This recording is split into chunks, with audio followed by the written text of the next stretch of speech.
Howdy, howdy, everyone. Out in the shop tonight. Just going to do a little bit of work.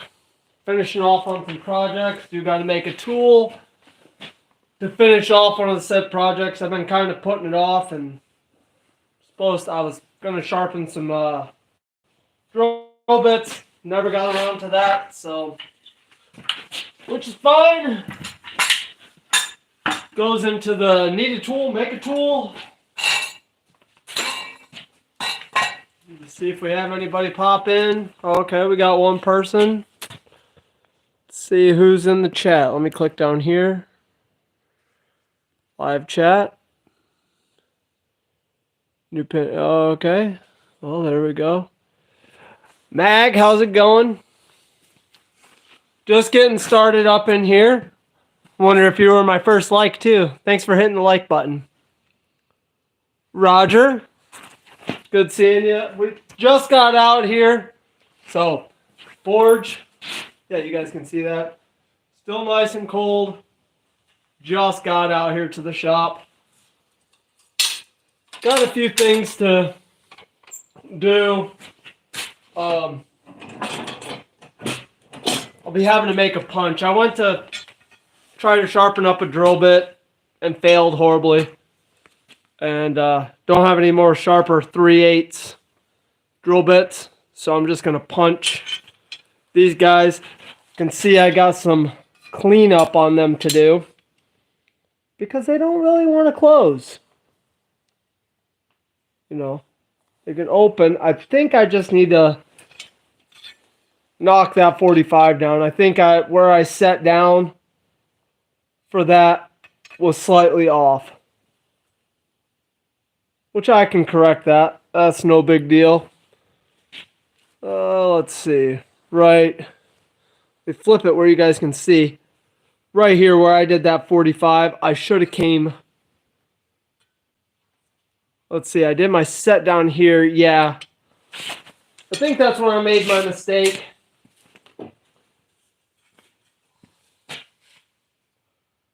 Let's see. Let's see. Let's see.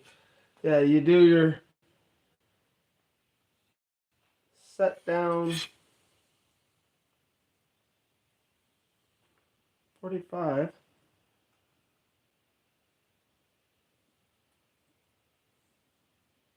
Yeah, I don't know where I messed up. Are those railroad spike tongs? They are. These are the ones that about time you did a real live and not on Insta. John, you were in my other live last week, I think it was. So, well, I think I need to do, because if I draw that up, they're wanting to bind on one another, and I can see it binding there. So I think I need to clean up in here slightly. But that's what I'm working on tonight. I need to get these things fixed up. Do that for my blacksmith challenge. You know, I got a couple in here that's in the blacksmith challenge. I'll share it with you guys. I'm making a draw knife. So all I need really left to do on this bad boy is to put a bevel on it, curl these, heat treat, and all that fun jazz.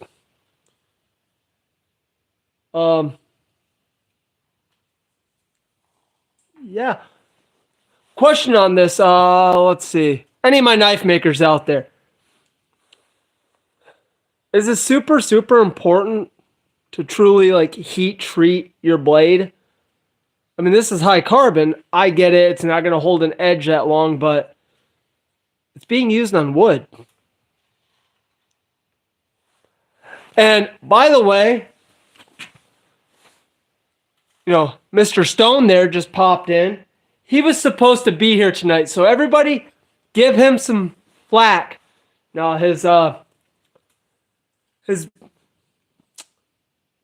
he wasn't having a great time. His booty hole's mad at him right now. So he's like, love to be out there, Thomas, but I would have to run to the restroom every 10 minutes. So I was like, understandable. You stay home. So yeah, I need to just do a measurement on my tanks here. Make sure that my blade is about center. Turn those down. But you still need to heat treat and temper. Okay.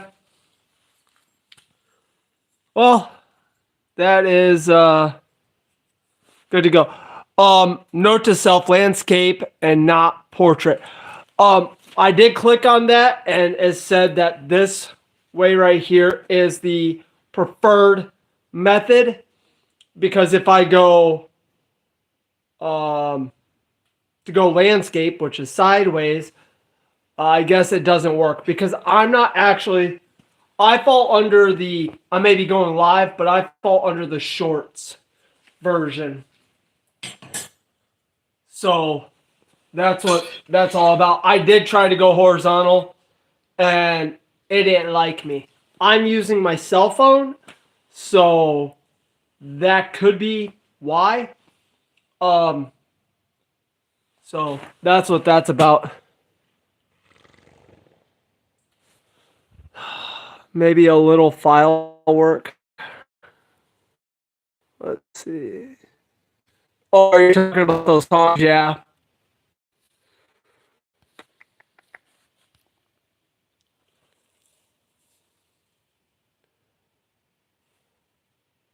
Yes, I know. John, I'm already God's gift to mankind. All right? You can't get more awesome than this. Let's fire up this forge, guys.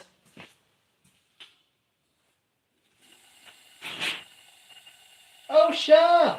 You're going to fire up?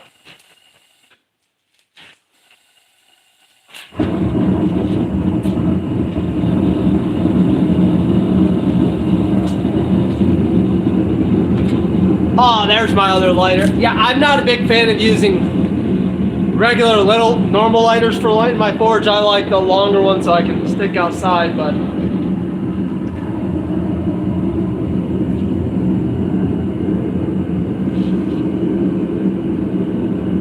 alrighty.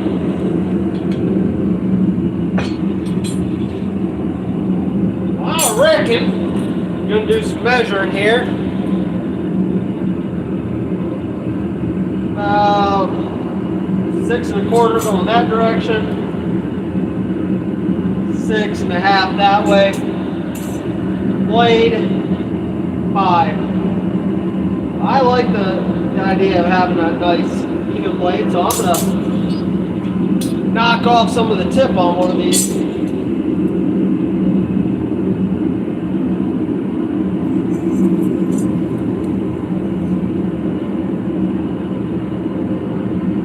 Yeah, 6 1/4. Oh, do. You guys have a good week. I sure hope you did.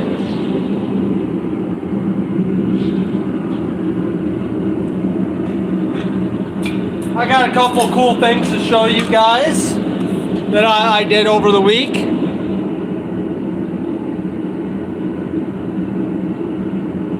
It could have been the fish Raymond, man. You gotta be careful.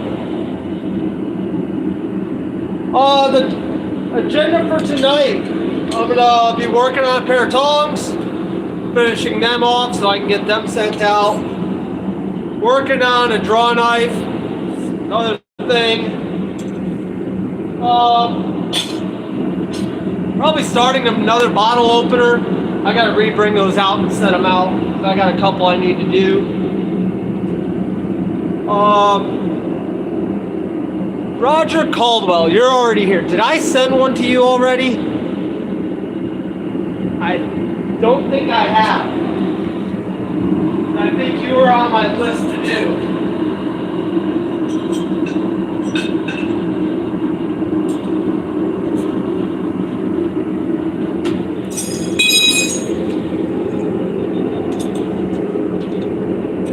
Yeah, because here's Roger Caldwell's. little house on the corner. This is Forge name. So there's Roger Caldwell's. So, how interested are you guys seeing in my 3D print? You guys super interested? My whole 6 people.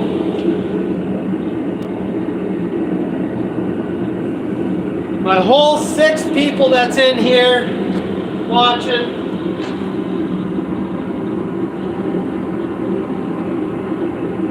You know, I'm trying to figure out what I did with that,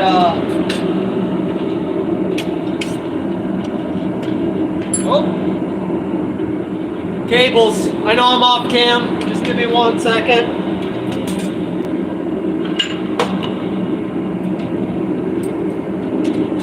Organize, Thomas. Organize. Nobody wants to sit here and watch you organize your shop up. It'd be a pretty boring stream. I don't think anybody will watch that. If that one lady is your mom, she don't count. She's obligated to watch it. You know, she says she loves me, but does she really? I mean, a face like this is only a face a mother would love, and that's questionable.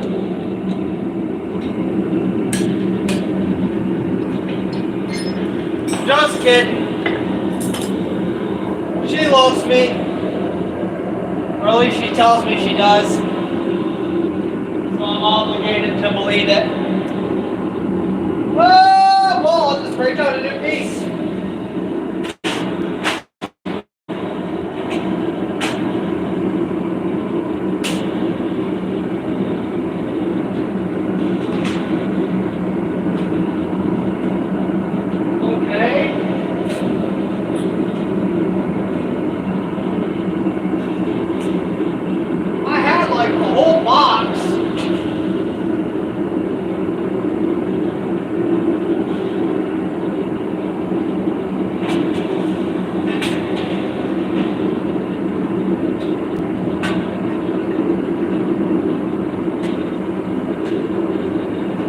Alright guys, I'm back. I know you can probably hear me but not see me. I'm back.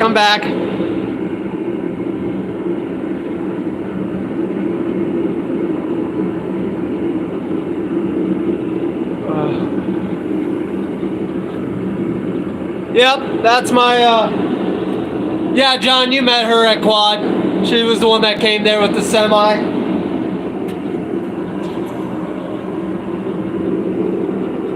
Yep, that's my mama.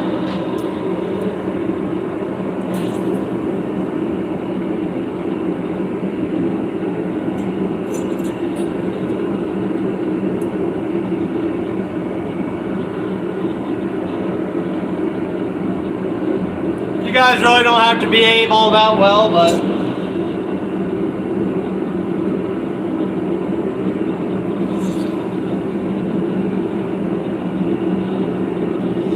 corner that direction.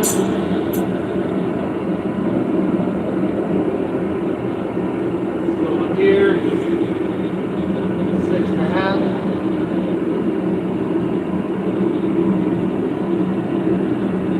Do right in there.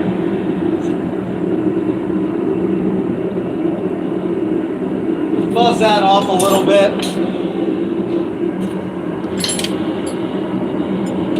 Eyes, ears, finger, nose, toes. So, stage glasses, guys, just ears for a quick second.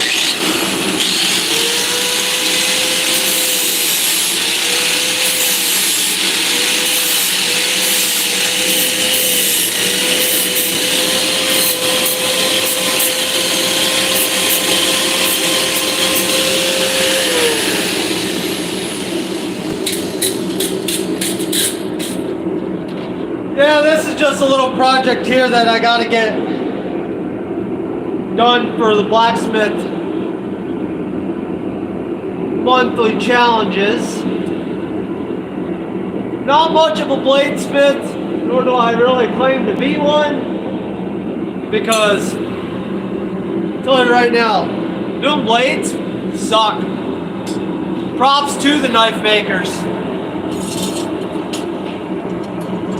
So I'm gonna get this in the forge. All I need to do to this tonight, at least, put in a bevel slightly.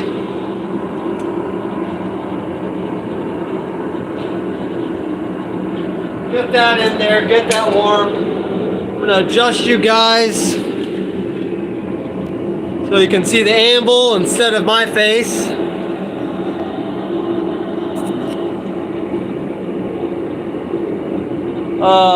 You did it by chance, drop him when he was a baby or anything. They did drop me on my head, probably more times than I can count. Quench the edge. Yeah, I need to, I'll need to make a little tray or something, because I don't really have too many containers that are that long.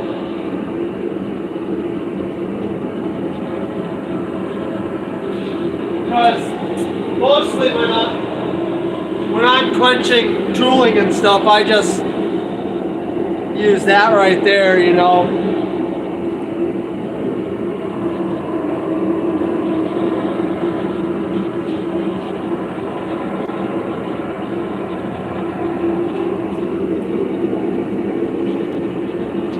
Trying to look around the shop here, see if I have anything that would work. I may have to make myself a little tray.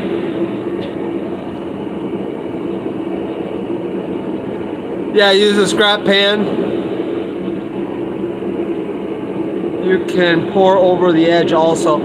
Ooh, I could do that.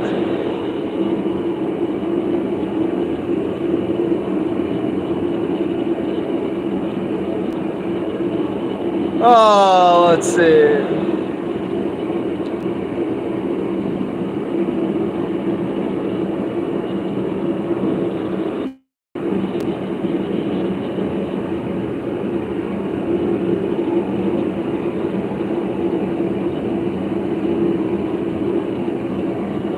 Okay, you have to bend your handles, etc. before hardening.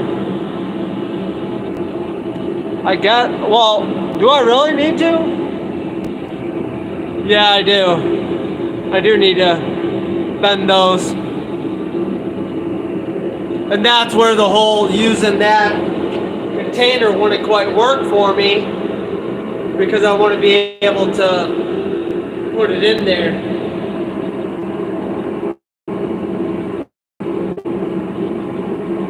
I thought if I just hardened it right now and then kept that blade cool and I just heated and did my bends afterwards. Once again, not a blade maker. You guys can see the anvil okay? Probably give you a little bit of a turn. I guess you can see it. Yeah.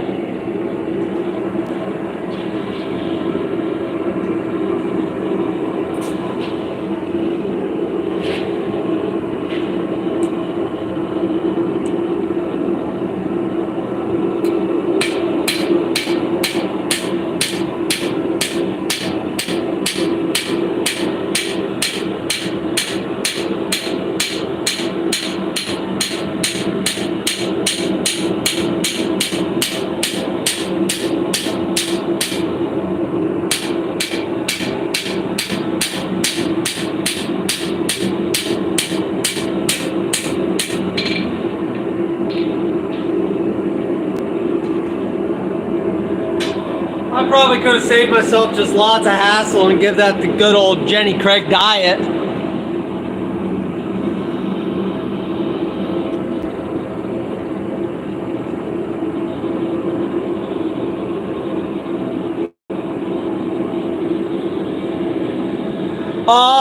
Get the comments on the TV. I can't say I've seen comments on the TV when I go and stream them onto the TV.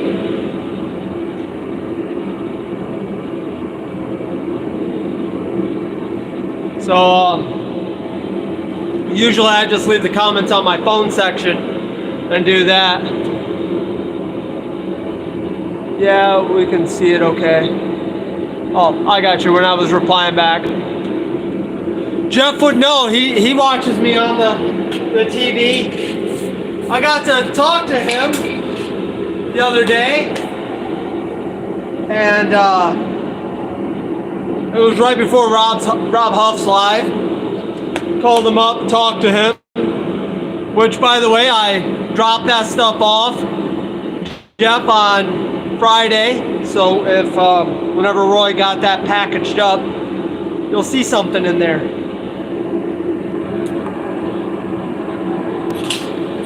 So this is what I've been working on. Leave it down here, let the excitement rise, let that get a little warmer in there. I've been obviously going off to college. We've, you guys have known in here. And I've been drawing a anvil. And I know you guys saw it on my Instagram, a little sneak peek of it drawing. And here it is, guys. So I did make 2 halves. I do plan on doing a pour of this. So, but there's my one side. And then, I don't know how well the black shows up on camera. And there it is, guys.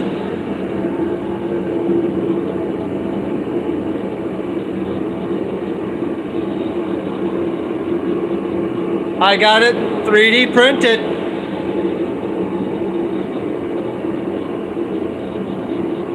So I might super glue these together as well. In the 3D printer, I had to split them, and this was in 2 different printers. I had to get them print like this because of this shelf. If I had it in the vertical position, it would have drooped over. I guess the PLA would have. So, future pour. When I drew it up in CAD, the big boy, this is scaled down. My drawing would have been 160 pounds. This right here, if I was to pour it, would come in at 100. This right here would come in at 5 pounds.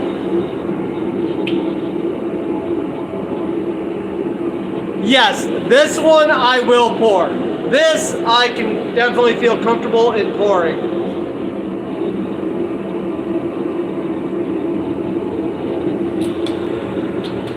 So Roger, you're back in here. Here's your bottle opener.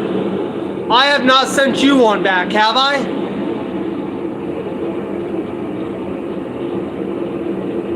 I don't recall if I have or not, so I should be writing these down when I send one out. I did send you one. Which one did I send a lot out? Can you refresh me which one I sent you?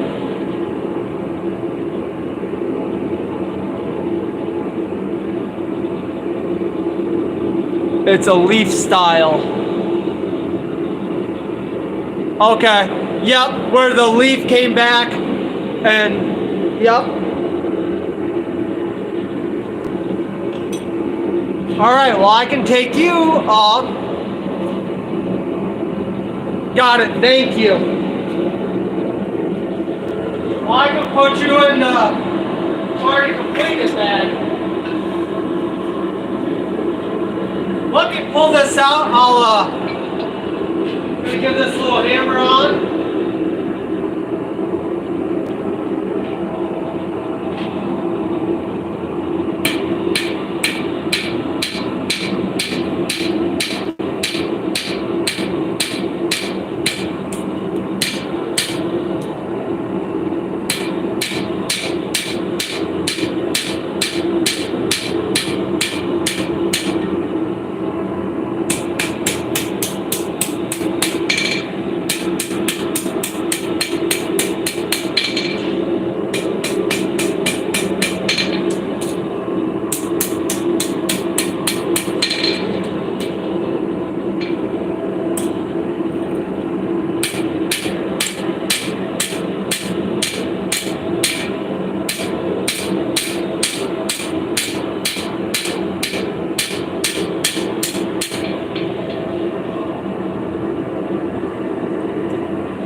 Alrighty, I know I've already showed you guys the once. I got the Mocku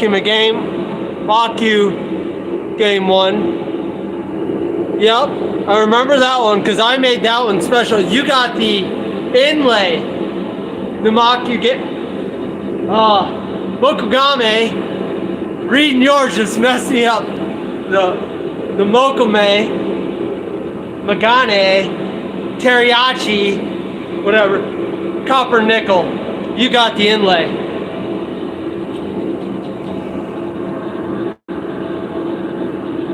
Jeff Killian, I sent him he did send me a bottle opener. I sent him back a steak turner.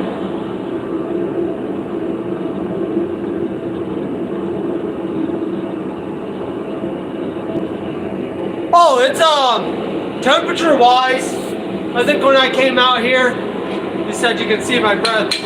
When I came out here, I think it was 22 degrees or so. And no, I did not preheat the animal. Oh no!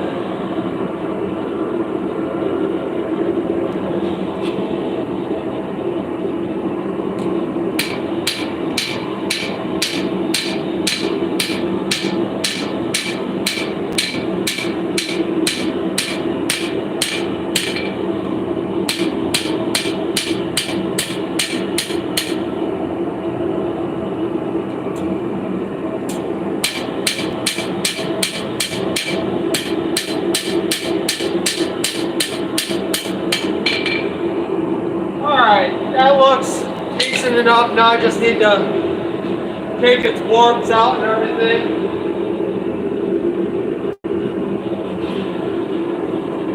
Put that in there like so. Grab my little rawhide mallet.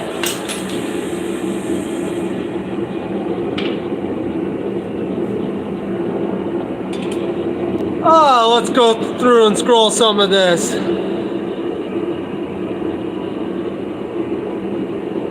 If you can get the light and frost effect, you are above critical.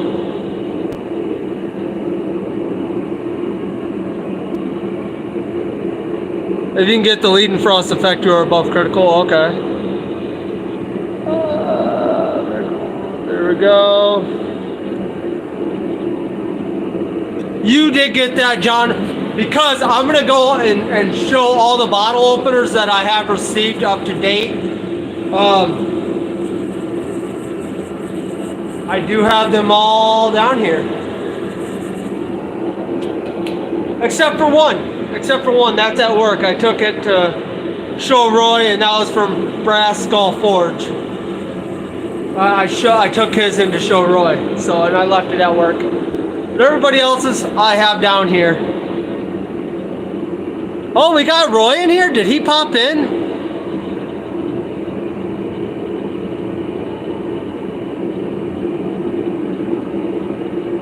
My mommy told me so. 9 watchers and only 1 like. Yep, we got Roy. So, Roy, don't go throwing up on me. It's for a short time. I am working on a blade. It's for my blacksmith challenge, which it's not a knife. I mean, if you want to call it a knife, sure, but it is a tool.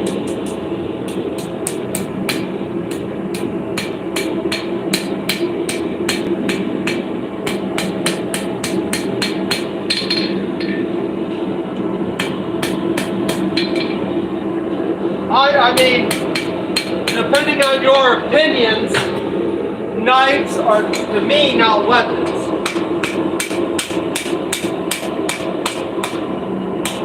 Knives are tools. I'm not a knife maker. That's probably why this is as horrible as it is.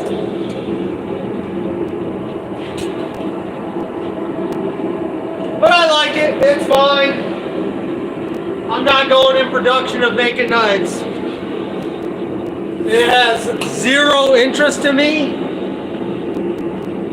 Those guys that do go out there and make knives, more power to them.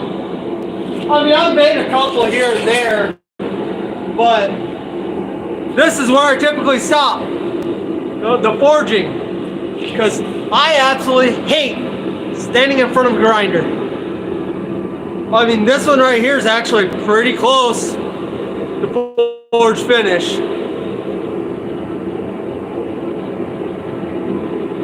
Pretty darn close, but I can't stand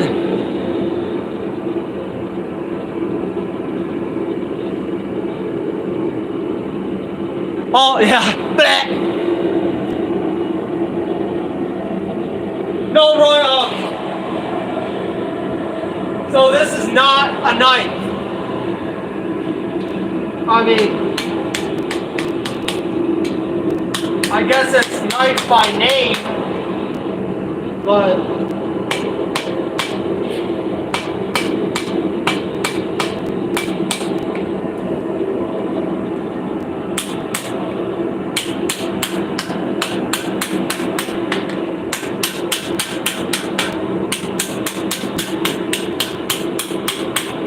no, the whole grinding thing though, that, oh, like it has a little bit of an arch there. We'll leave that there. A little clean up. We'll clean that end up. I'm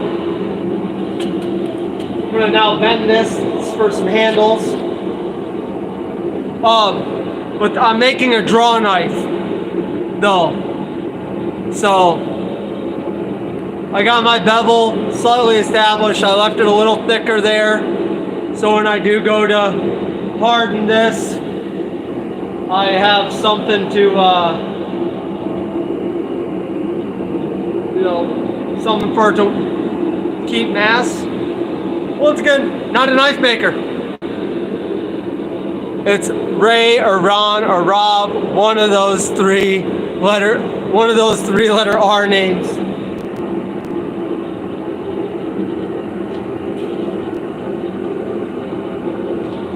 So, to do that, I'd like to have both about the same bend. I'm going to clean this end up over here first. Here's using a grinder, so here's.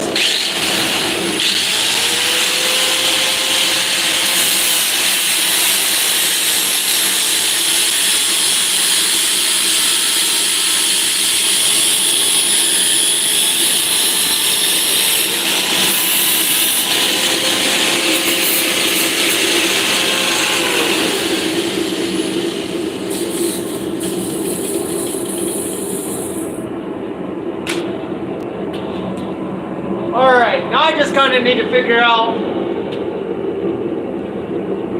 how I want to do this bend. I'd like them to be fairly close. So, chuck that in the forge. I'm going to swivel you guys over. I think I'm going to use my bending jig. Hey, I'm in and out trying to figure out comments on screen. Oh, you're good.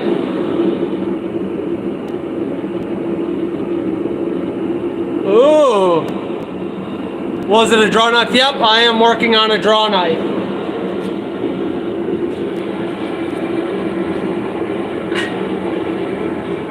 So, Robert Lawn has sent me a really nice bending jig here. And, I need to figure out what kind of arch I want to bend that around. Or just drop things. Hey, if you guys are playing the drinking game this Saturday night, just gotta tell you, you guys are all adults, be responsible, don't drink and drive. Or, it's your call. You're a big boy. You're an adult.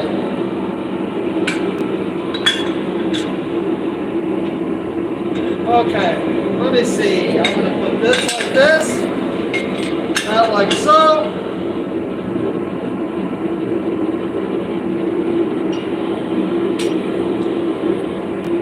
We'll take these, put them over here.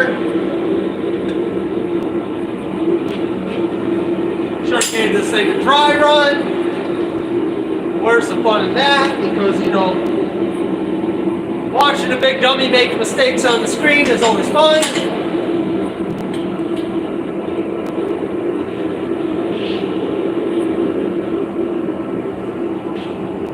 I can honestly say I enjoy watching people make mistakes. Shows that they are human.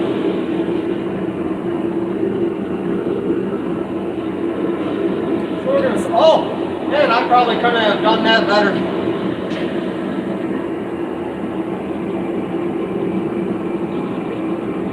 Probably could have. Who am I kidding?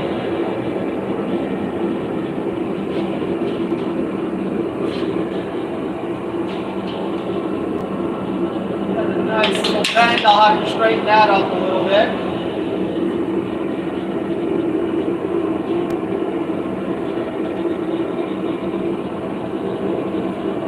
That don't look too hateful.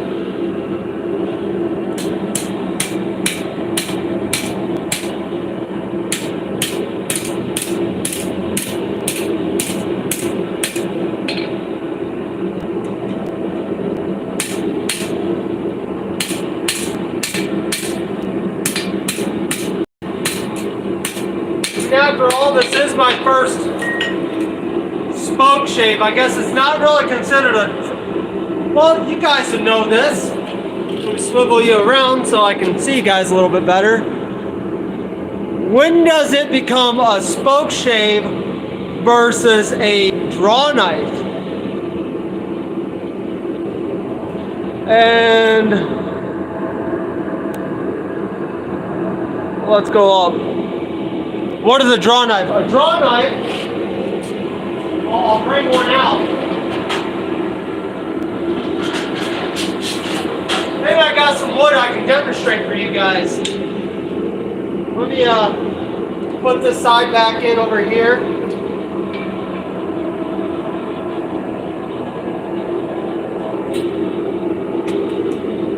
So a draw knife is this. This is a draw knife. And what you do, I said I had some wood floating around. I got big pieces. I'll just grab one over here behind me, behind the camera. So, this is a blank board. Here, I'll just hold it, roughly shove it into a piece of wood. So, when you're working, obviously this isn't a bench or something, and you want to plane this down or work it, you just take your draw knife, then you can, it's just drawing the wood. So obviously that would be in a vise, or you can do just like I'm doing right here, push it into a stump, and you can use your body, and that's for roughing in pieces of wood.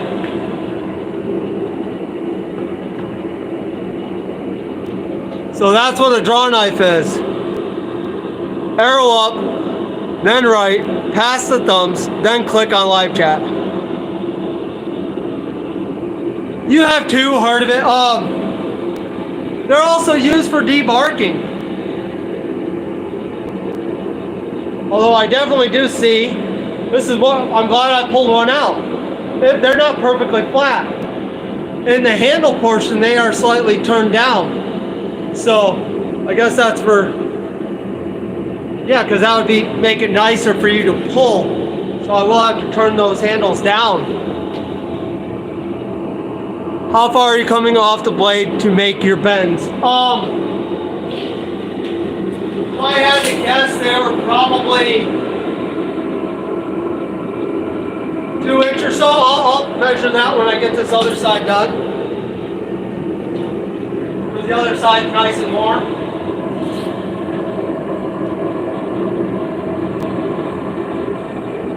So reverse of what I just did before. Shove that up. You guys want to see this? Let me throw that back in. I'm going to swivel you over. Do. Right there.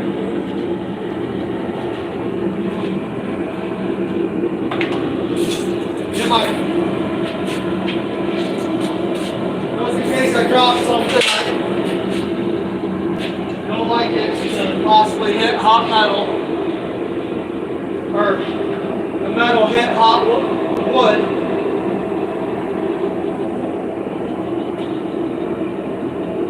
Poke that there, lock that up in, and give it a bend around.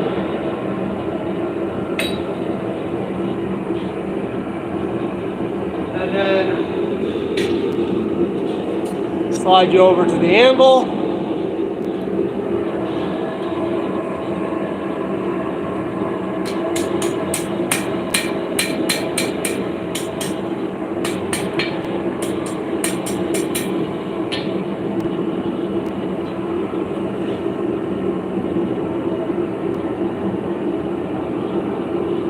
To be honest, I like that bend a lot more than I did that one.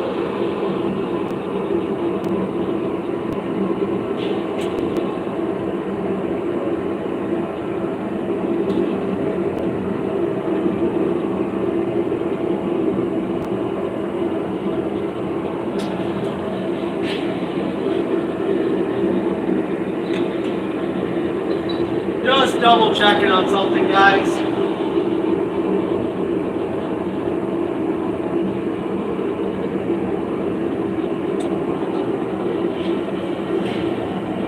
And not hateful. I'll live with it. Probably need to just sweep that in just a tad more. So we'll do that. But you can do that.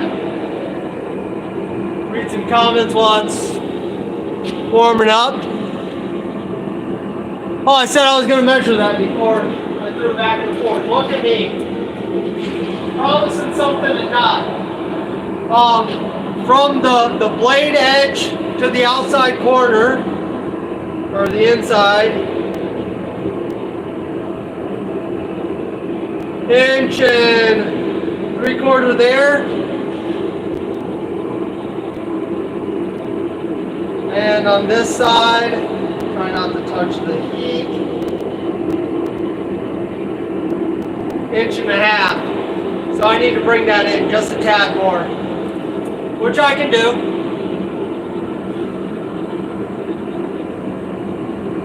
So 1.5 inches from those planes across.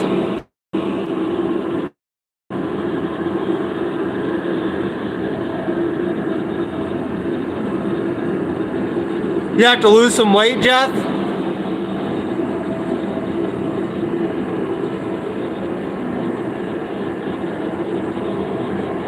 I don't drink anymore because you thought I was annoying. Now you should see me in my drinking days. A spoke shave will have a way to limit the depth of cut. A spoke shave is a wooden holder with a small metal blade made for small areas. I gotcha.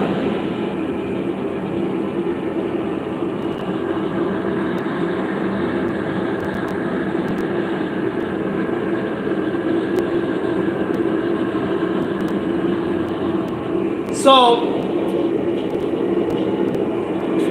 I have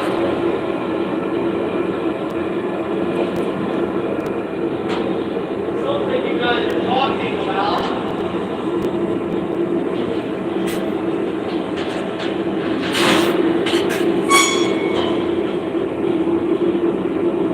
Here's one of these boards.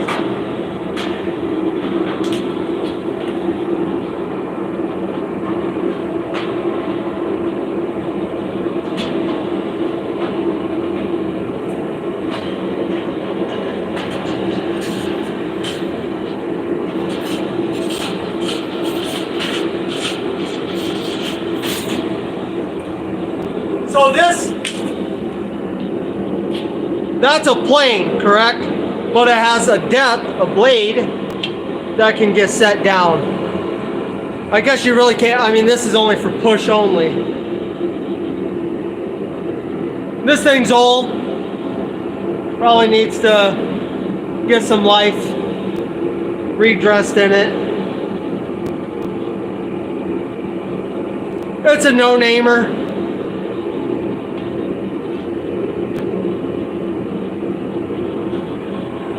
I get stuff at garage sales.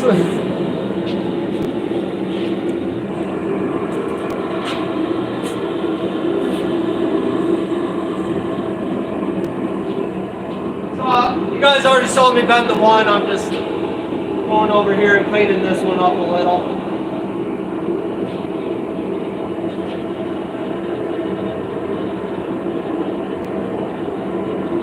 There we go. Straighten that up a little bit.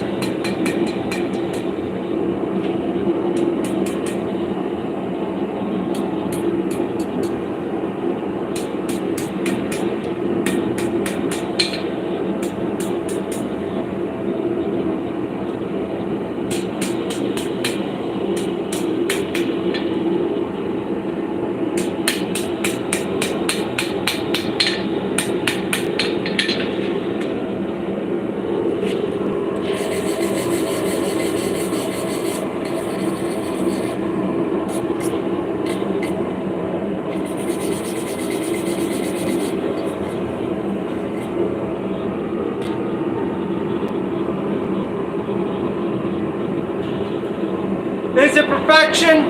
No. Am I a bladesmith? No. Will I use it? You bet I will.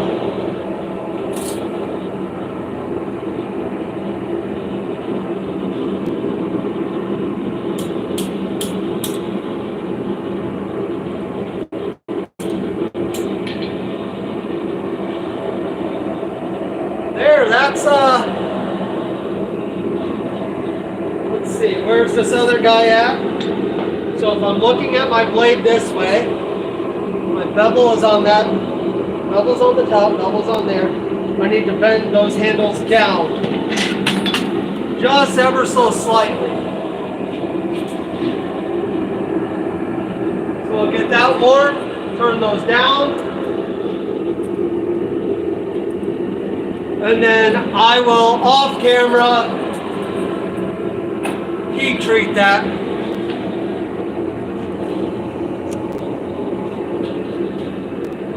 My wife is calling and she has a sharp object I might need. Yeah, you better go take care of that, wife.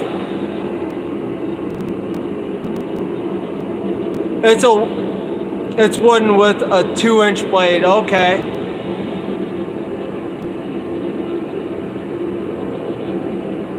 Might want to twist the blade downwards. Yep, I'm turning the handles down. Which I guess is the same, you know, if you twist the blade down or the handles down. It's kind of the same principle.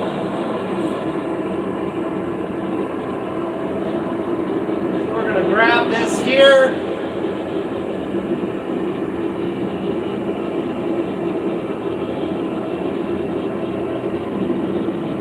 I like that. That doesn't look too hateful.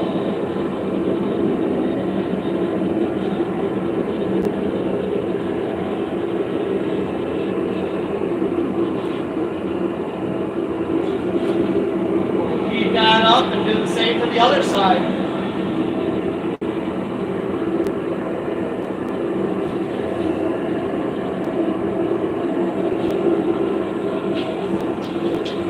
So yeah, I told a lot of my friends, well, not a lot, just a couple of people today that I was going live tonight. We were going to be working on a hog splitter. You guys weren't here last time I went live. Here's a hog splitter that me and Greg Stone, you know, he's in there, Stone, is working on. And we still got a lot more work on this, but Stone isn't feeling too good, so, well, he feels fine, so that's a plus.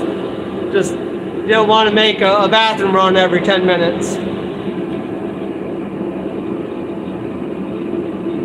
Yep, I do plan on using motor oil. That's the only oil I have. I don't use Parks 50 or canola, any of those, partially because I don't do this much.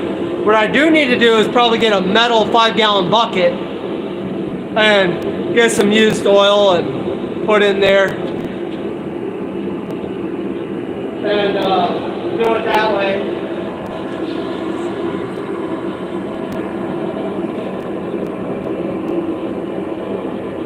Let's see, grab this thing, there we go. Grab it in the same place.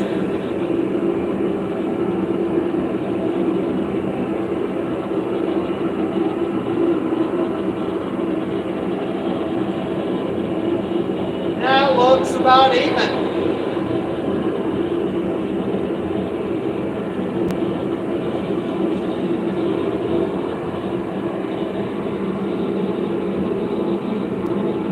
Alright, well now I'm going to let this thing cool down. All my blade work. Fairly straight, not too hateful there.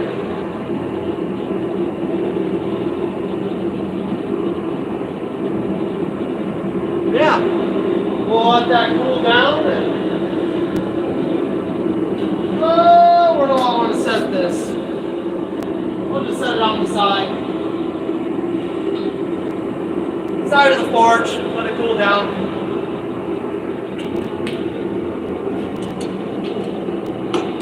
Like I said, the railroad spike draw out. Let me first read this. Look at it, it's so handsome. Use potato chip oil, yeah. Yes, his arse was pretty upset. So I do need to upload. My buddy, he did do a railroad spike draw as well. I'm going to be uploading his video that he did on YouTube, and he drew it out, drew out a railroad spike. And I took my draw out one, and I did a couple more heats, refined it a little bit more, drew it out, and I made a little stake turner out of it. There still needs to be the finish on it, but it's pretty straight. I'll form a little better tip on that, you know, just grinding a tip. Something about that reverse twist. It's a twist I truly enjoy and love doing. So put that there, and then there's the handle portion of this. And a lot of people ask, what's a stake turner? Not a lot of people, most of you guys all know, but I think my mom's still in here. And she's like, what's a stake turner? So you're grilling, you have your steak here. We use my hammer as a steak because it has them. You grab it, hook your meat, and you can flip it over. Same thing, you can hook my metal, my meat, and unroll it. Just like that.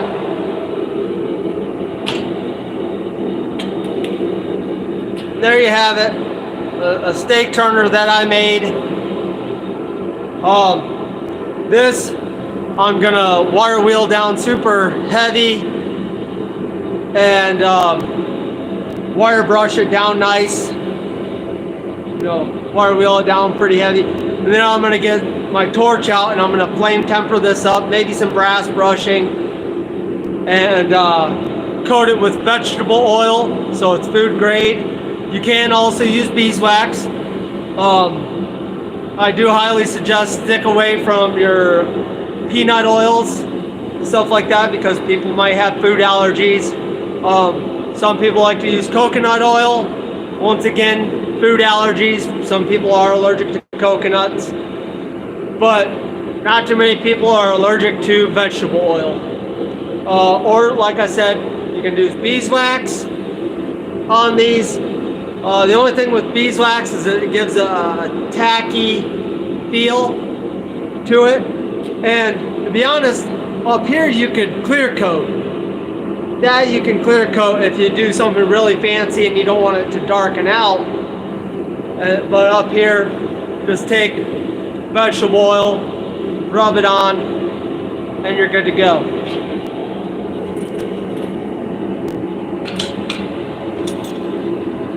So, I reckon tonight I need to make a punch.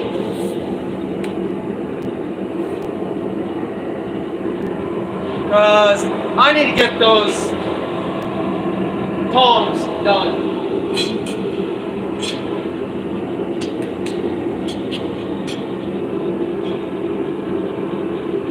I see.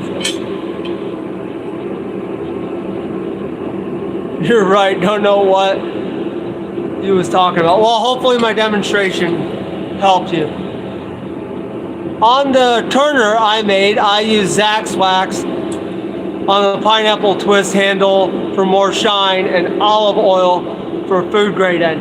Yep, you know, you can do that. And that Zax wax, I do have the can, one can of it, and it's pretty nice stuff. I don't put it on everything because, well, it's pricey.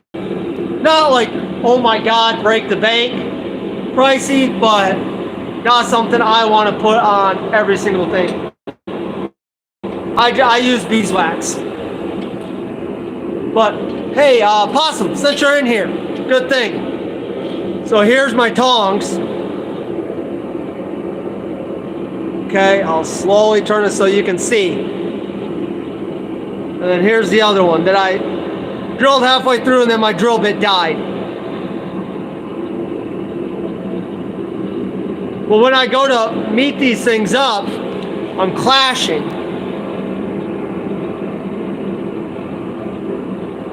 So do I just need to file this back, this area? Did I get that too far down? That probably needs to be up a little higher if I'm correct, right?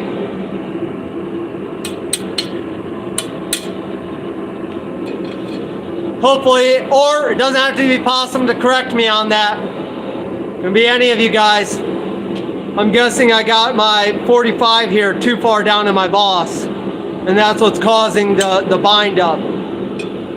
Is that correct?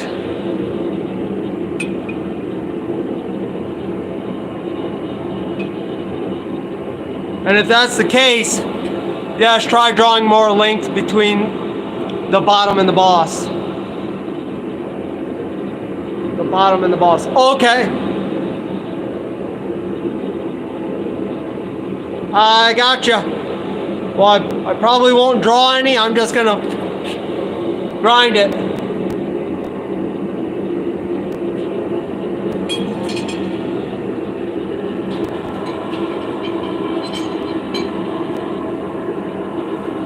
Move these over. Question, guys, is my little anger grinder, is it super loud on your end? I would say I would try setting down the boss on the 45 to gain length. I see. Evening, Tim. Hey, have you played around with that forge? Tim O'Connor won that little ribbon forge that was in Roy's live stream.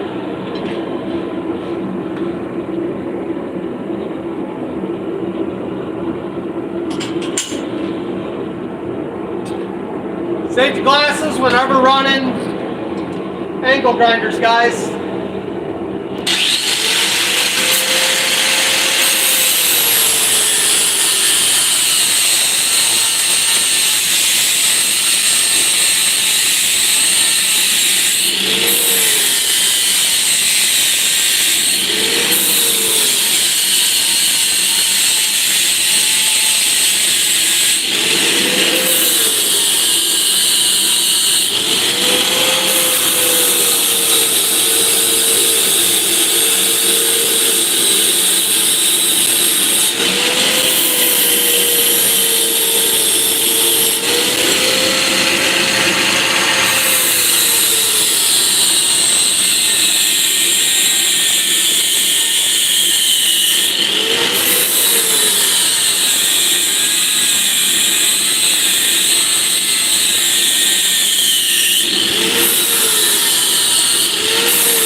They always tell you inspect your stuff before you run it.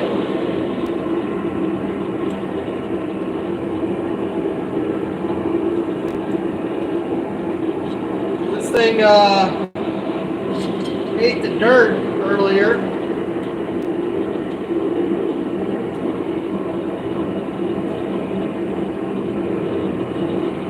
Wonder if I can get my blade off.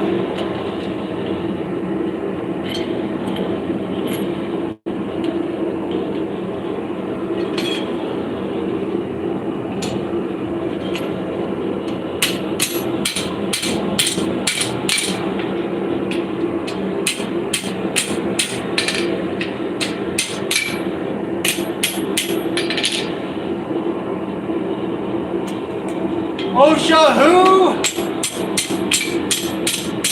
Never heard of her.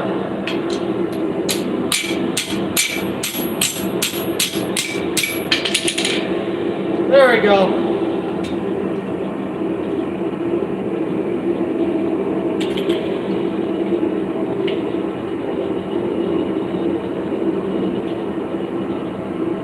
No, technically I was supposed to unplug it. You know. At least I have a guard on. Gotta give the man some props where you can.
There's on that pair, and then I gotta do the same thing on the other. I'm gonna kill the force. There's no sense of wasting the fuel.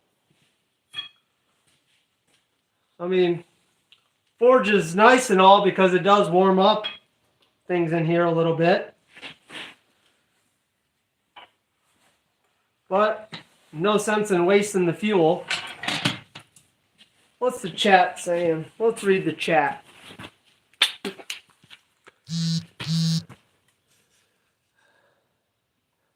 I may not get to do a tool this time. We have a show in a week and still need more stuff made. Hey, that's perfectly fine. I know Keith was wondering if he might be able to get out there or not. But Keith, it's Saturday night. You only have me to listen to. That's the only person you should be listening to through your headphones right now. And I expect to see something. Just picking. Life, guys, happens.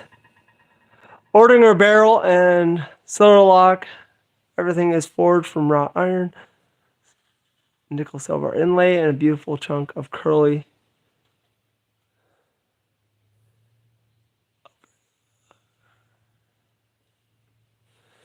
Okay. Reading. Sorry, guys.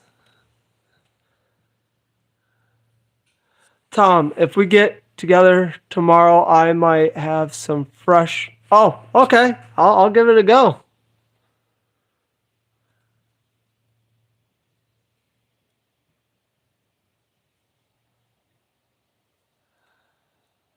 To my BS challenge tool, I'm making a cant hook. That's going to be awesome. I've always wanted to make one. I have a cant hook, but definitely want to make one. It'd just be fun to make.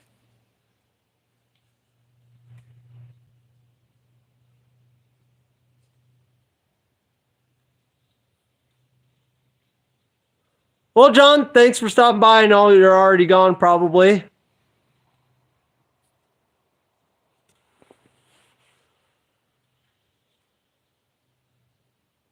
Possum, I didn't know you dipped.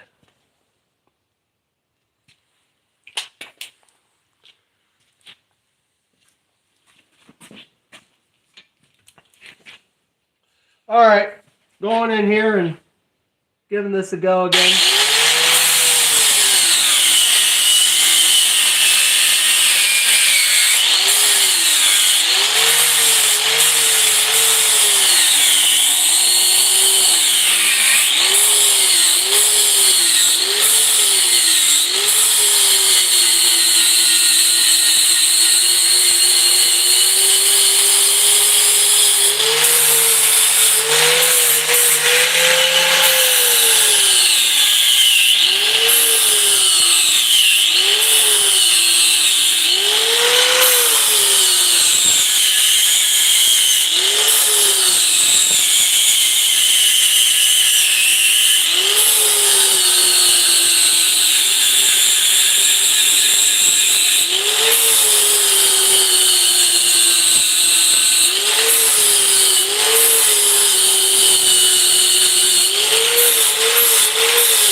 Alrighty. That should, in theory, work better now. Oh yeah. Oh yeah. And that's all I did wrong. Yep. I gave it the old Jenny Craig treatment here, you know. That's how it should be. Because now when I line these up, now they got the clearance.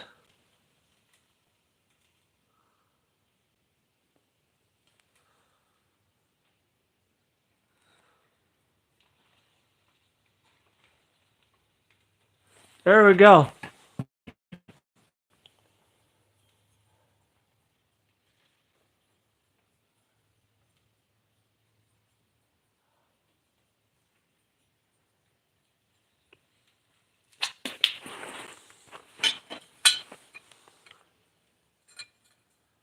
Yeah, you don't spit. I'm trying to do better about that. I know it's gross to some people, and I apologize.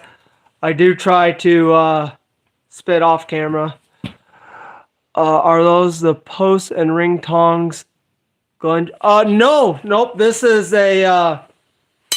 These tongs here are a little bit of a style that I saw in Roy's shop, and I should have went and watched his video. But like a big dummy that I am, I did not. So probably would have fixed myself in doing that. I just saw them and I was like, I'll try to give them a replicate. But now they actually do work.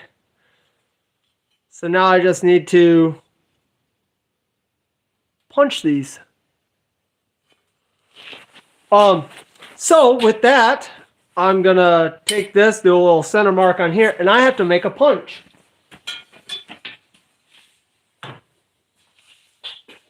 Because my 3/8 drill bit took a poo-poo.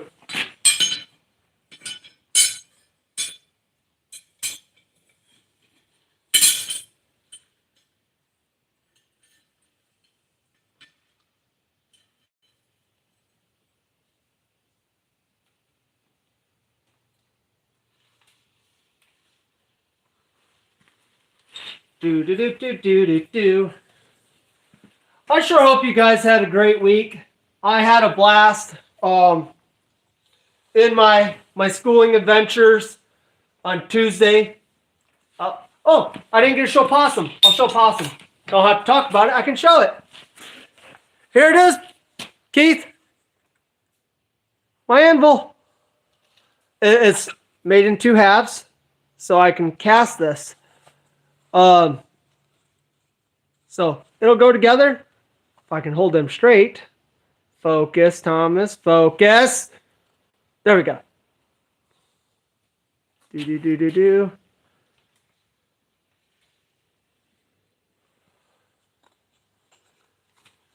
Fast flip over.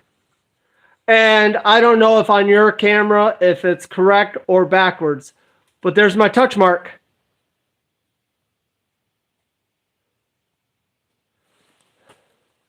So keep your your eyes out, guys. I will be doing some casting here soon.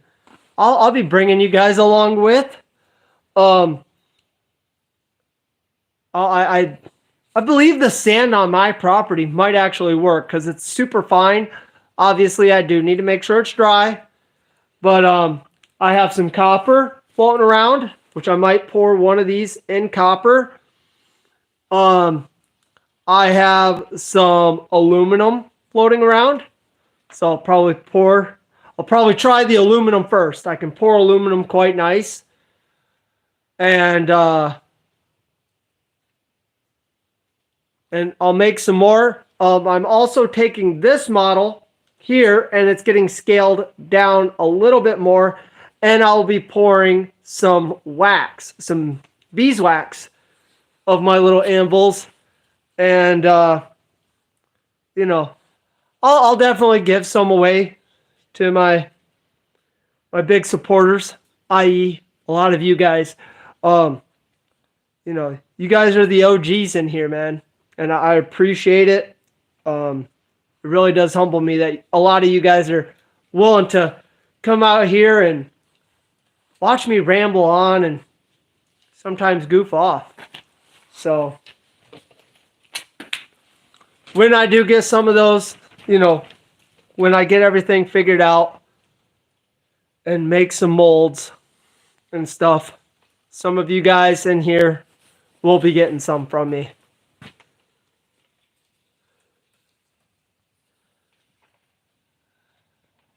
Was that printed with draft? How much how about your maker mark? It got draft? Draft. Is that like shrinkage area? I don't know. I just drew it up. I mean, I know when I make my mold, I need to put a sprue in there. I don't know much about casting. That'll be something to learn about.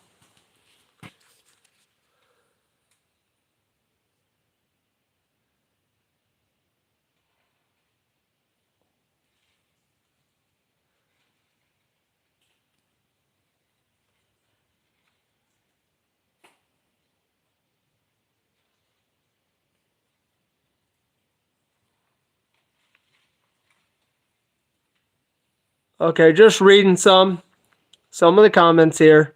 I know I'm super close to the camera. Use it to make a mold out of silicone, then use the silicone mold to make wax casting, and then you can do the lost cast waxing if you use plaster of Paris to coat the wax for a higher definition.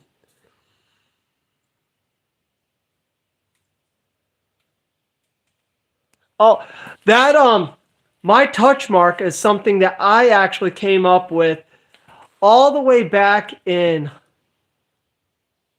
6th grade. My English teacher, kind of funny thing, English, on our papers, she didn't want to see our names. It was kind of some fun thing that she wanted to do with her students, and she told us to create a mark. It could have been a smiley face with its tongue hanging out. It could have been a star with like lines coming off of it. Some form of mark. And she would write them down in her ledger and know whose mark was who. But I came up with that all the way back in 6th grade, that touch mark.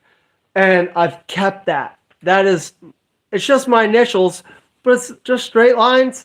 I love it. And obviously I kept with it today. That was back in 6th grade. Crap, I don't even know how old you are in 6th grade.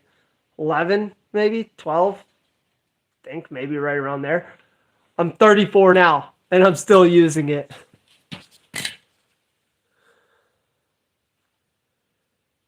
Yep. I do plan on, you know, making some of those for some great paperweights.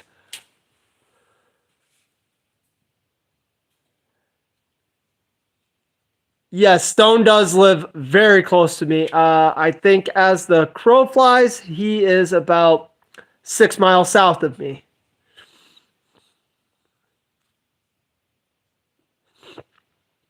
Slight angle on parallel faces.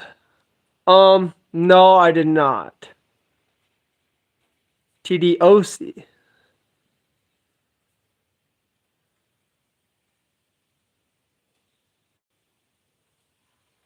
Yeah, I'll if he does want to give something like that to you, Possum, I'll send it out in one of my other packages. I'll also give him your contact information, and I'll give it, if he's okay with it, I'll give his to you and yours to him.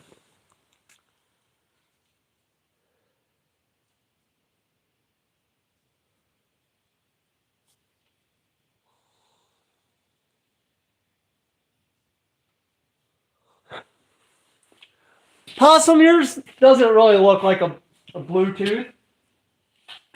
I actually do have a pair of Keith's tongs. Where are they? They're over here.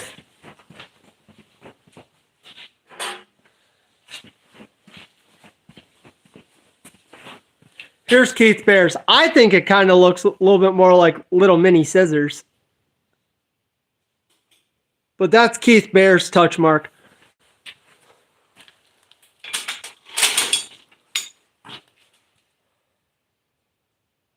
Looks like a butterfly. Yep, it kind of does. I get a Keith though. I see a KB, So as the age, oh, damn it! Sorry for cursing.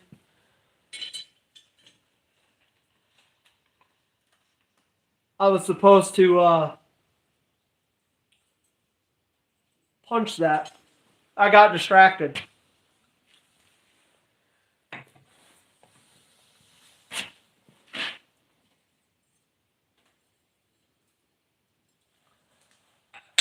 Got too excited, guys. Got too excited. A little bit of pee came out.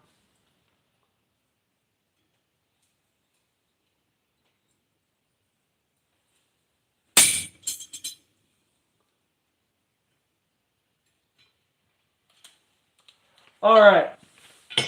That's marked there. There's that. There's that. I can put this back.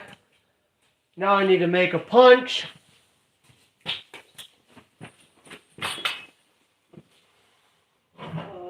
Do.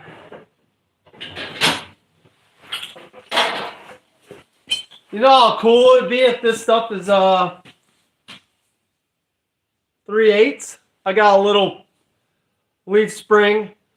You guys know those little mini trucks?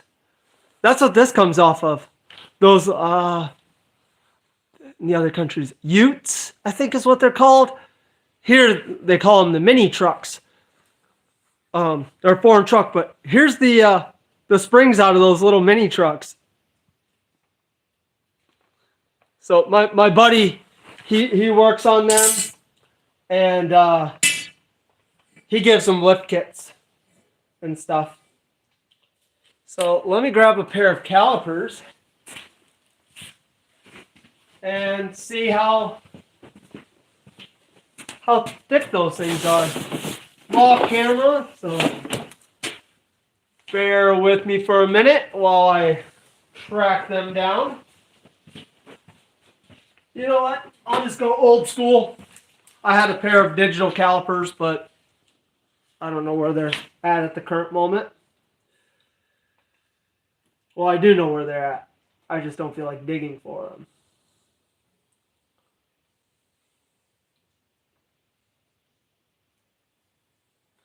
So there's that.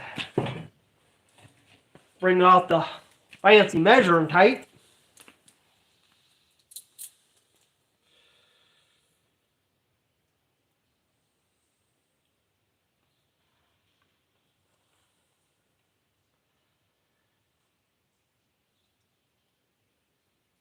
All right, that is just a fuzz over 3/8.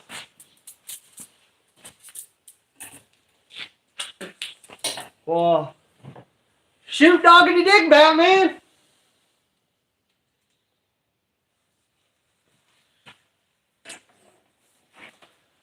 Tuck that up in. Switch over to cutoff disc.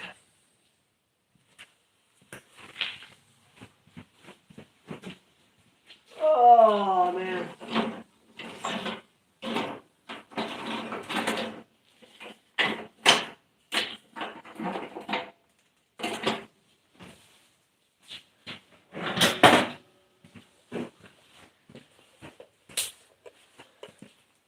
Busting open a new package. I just go to Harbor Freight and buy these little multi-packs that they have. And I'll tell you right now, I got more grinding discs than I know what to do with. I mostly just buy these things for the cutoff wheels and the flap discs.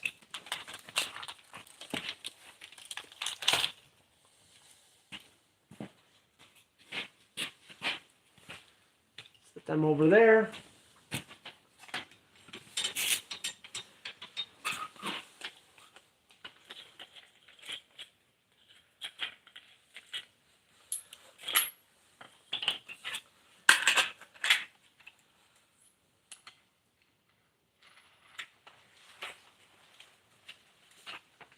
All right. Eye protection, obviously, always, all the time. Anytime you run an angle grinder. You know, I say it out loud to you guys, but also for myself, I say it to make sure I do it.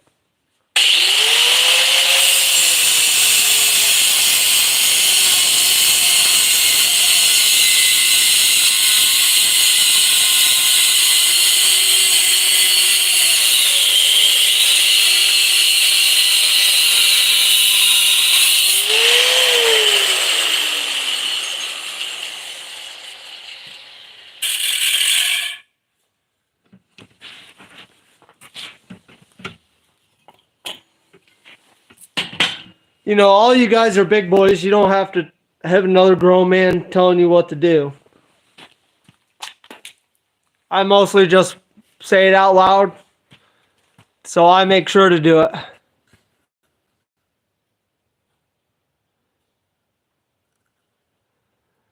See, and I'm a Copenhagen guy. I do enjoy Copenhagen, but I think I might be going to Longhorn because, well, the price of it.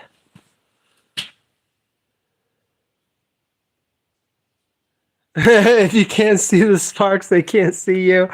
Well, Keith, how well did that work out for you? You almost became a pirate.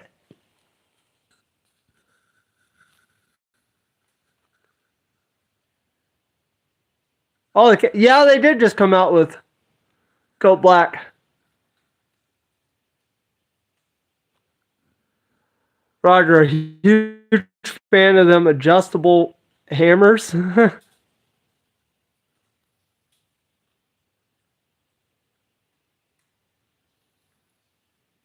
Yep, the little farm trucks.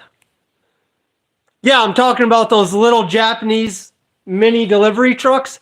My one buddy, he lives downstate. He gets them and he lifts them up, put bigger tires.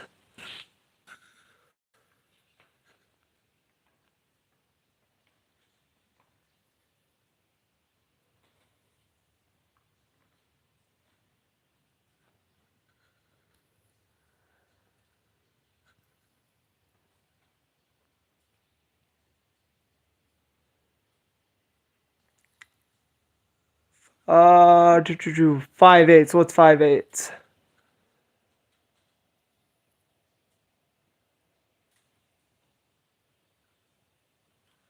Yeah, why don't you punch that before you forget the spot? That's why I punch marked it.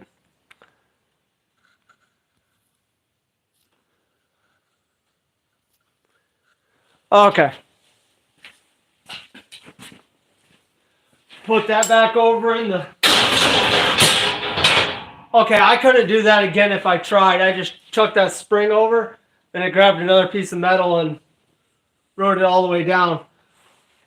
Kind of funny. So, we're going to take this and throw it up in the forge, and we're going to make a little punch.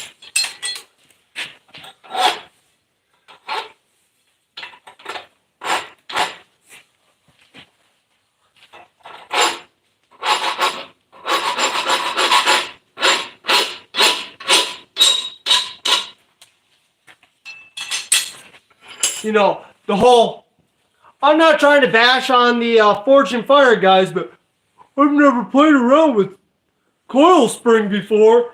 Oh, how do I straighten that? Very simple. You guys are about to see it in a tiny little baby forge.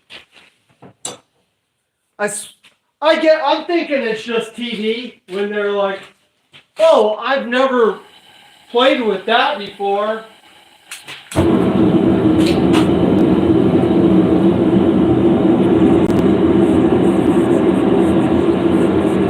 That's like when you get those guys, oh, I've been forging for 30 years. And they're saying that they've never monkeyed around with scrap steels before.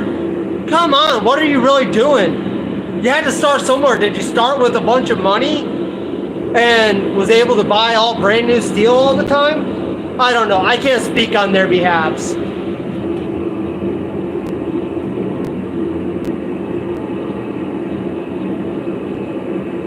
Your left eye needs calibration. Oh, it's probably because the light, maybe? I don't know. This is my right eye, though. This is my left.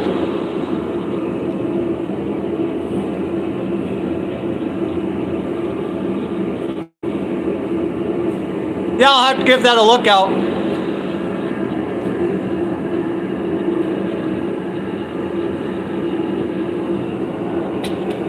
But yeah, I just see them guys on that TV show sitting there and saying, well, how do I straighten this out? Now, granted, they are dealing with some pretty hefty coil springs.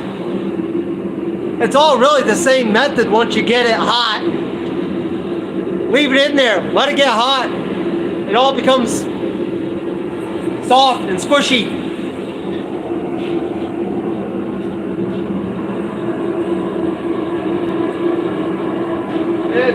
I don't know, I just get a big laugh out of it whenever I see them guys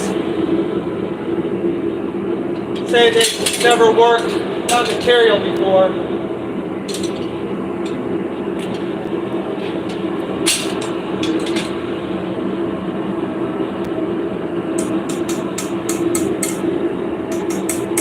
Alrighty.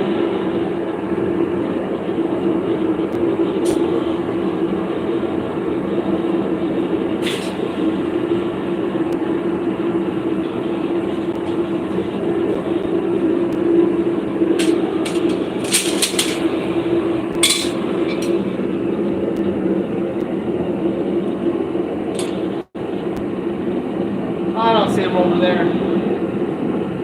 I swear I had a pair of 3/8. Maybe I didn't. I don't think I bought the 3/8 because I got the 5/16 and I thought it was close enough.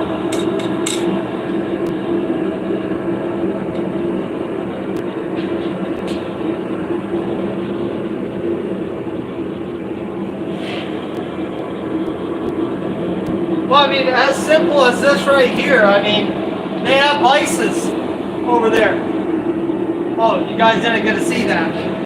I just put it in the vise, lift it up. Then you can come over to your horn or your differential hole.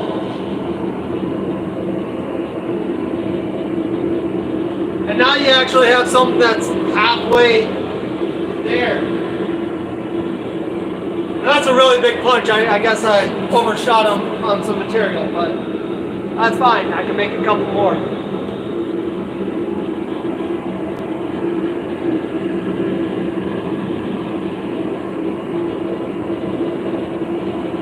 And this is the great thing about being a blacksmith. You don't have the tool, you can make the tool.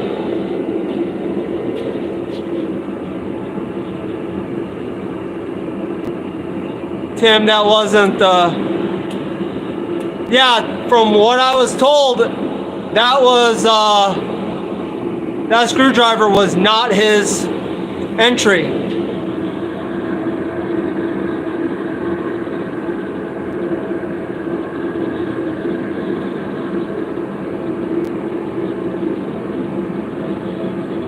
Yep, my hog splitter is made out of leaf springs.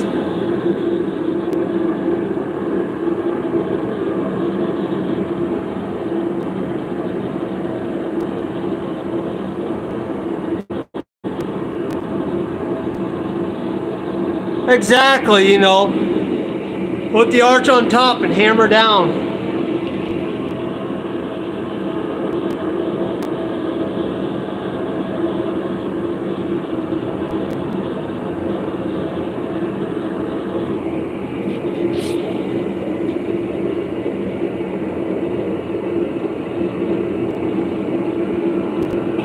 Yeah, Jeff's right here. That is correct. My entry is made from leaf spring as well.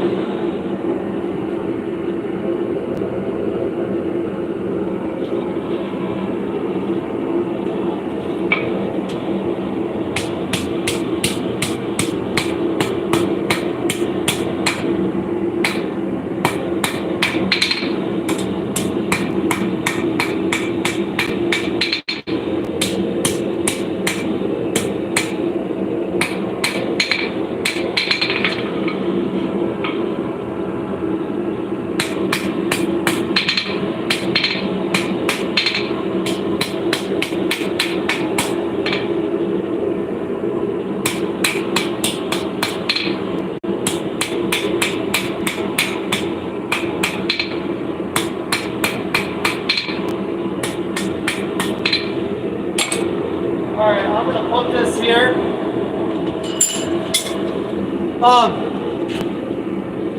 Converse amongst yourselves. I will be right back. I gotta go do human things.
Alright guys, I'm back.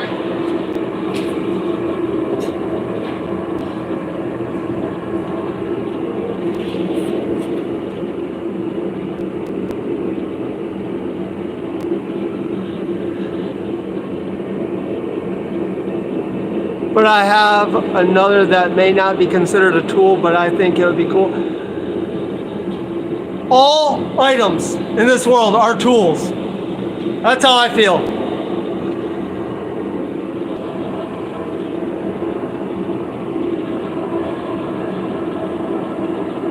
So, doing a little cut off, guys. Be right back.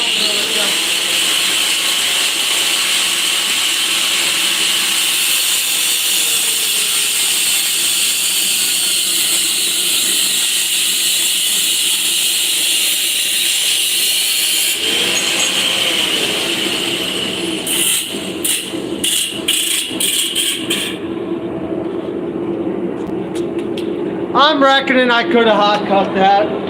Should have, but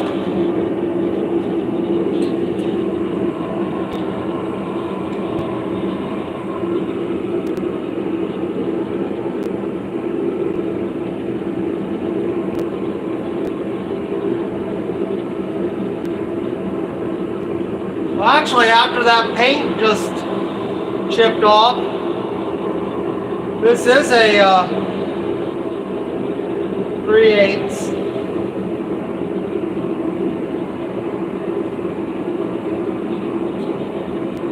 Well, that's good to know.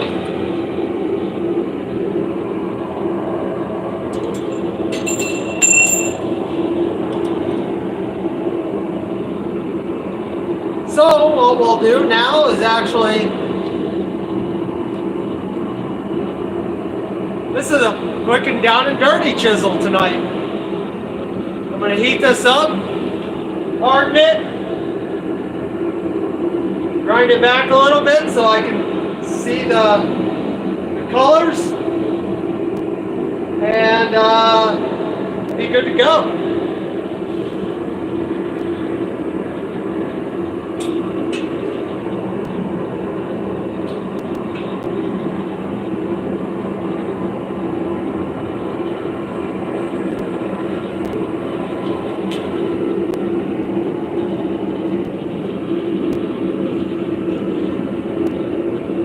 Had to shake the dew from the lily. Feel like I'm missing something. Let me go back up.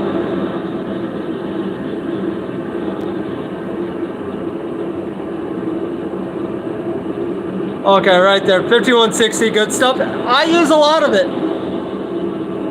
I want to make a dedicated screwdriver for the rifle I'm building. I hope you do. Awesome. It's something that knocked out and you get a double use out of it. I attempted to make a fro from lawnmower blade.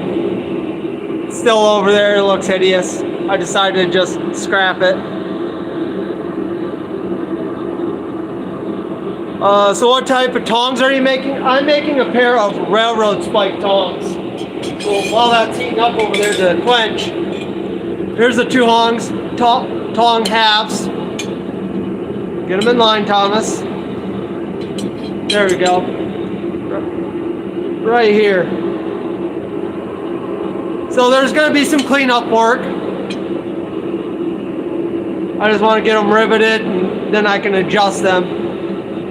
But my 3/8 drill bit died going through this one, and that's not even all the way through.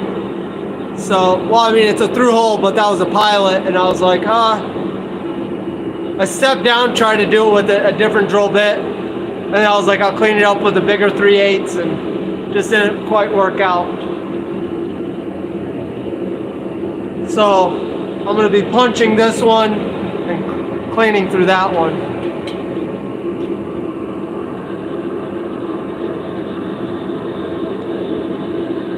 "15-minute spike draw out, eh?" These ones are going to his name that he's known by is Boot with Heritage Acre Farms. He sent me a bottle opener. Right here's his bottle opener that he sent me. And a young kid, I call him a kid, he's in his 20s, but he's a man. But he sent me this one, and but he's been doing a lot. No, my bad. That was not from him. That was from John. This one, here we go. This is from Heritage Acres. I just saw the H on that and I thought, but this one's from Heritage Acres. And this was a railroad spike that he forged out, you know, a section of it. And how he holding on to them is, well, it's hard. The way he's going about it is quite hard. So I was like, I'll make him a pair and send them to him, and they'll have my touch mark on them. And Because if somebody sends me a bottle opener, I'm gonna make them either a bottle opener, steak turner, something with my touch mark on it. I usually get in contact with whoever sends me a bottle opener, and I make them something that they would like to have.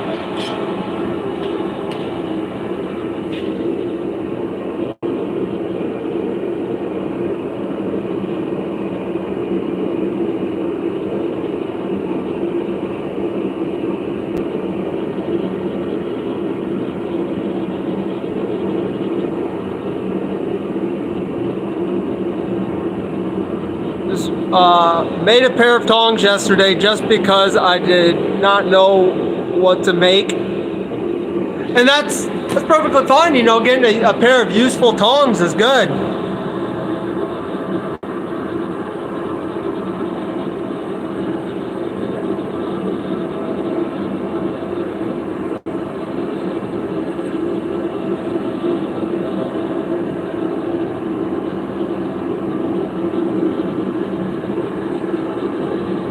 Oh, that would be kind of cool if Tim, you win, you know, make a pair of tongs from railroad spikes in 15 minutes. Make a pair of tongs in 15 minutes? I couldn't do that. Not in 15 minutes. I could make a pair of tongs that you use a ring, you know, and do that. What's that style called? I think it's like African tongs or something. All it is 2 bars and a ring, and you hold your metal.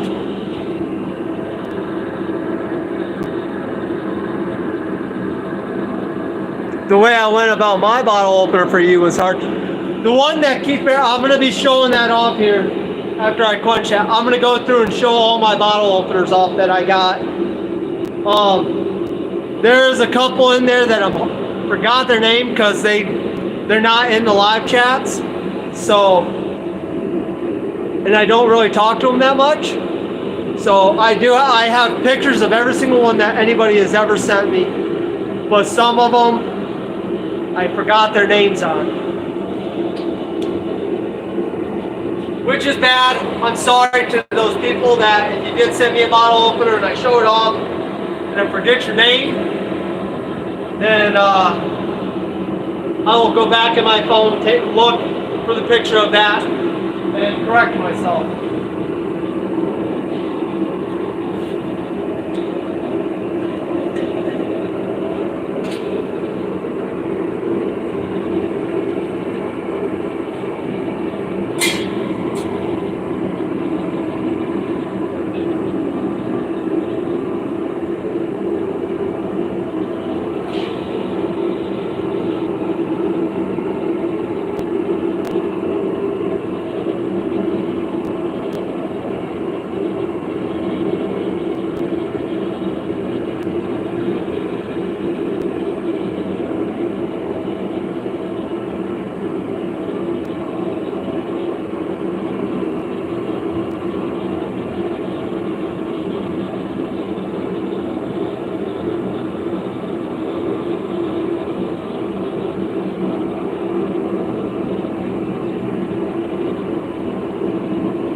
And no, I'm not doing that to see if it's hard. I mean, even though that my file is skating across, and then up here where I didn't cool it is biting, so that is hard. That's not what I was just scraping my scale off.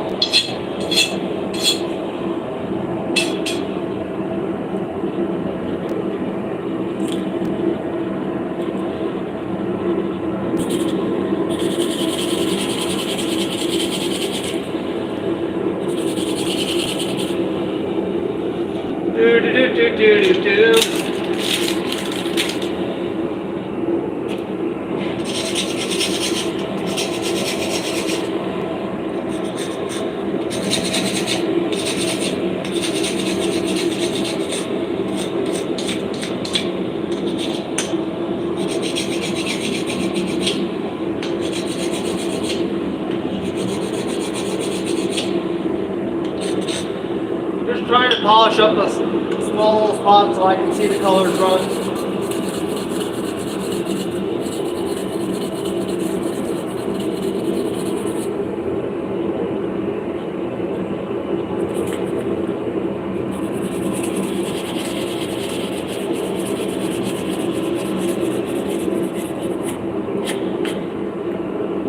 Okay.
Don't want to overdo this. Just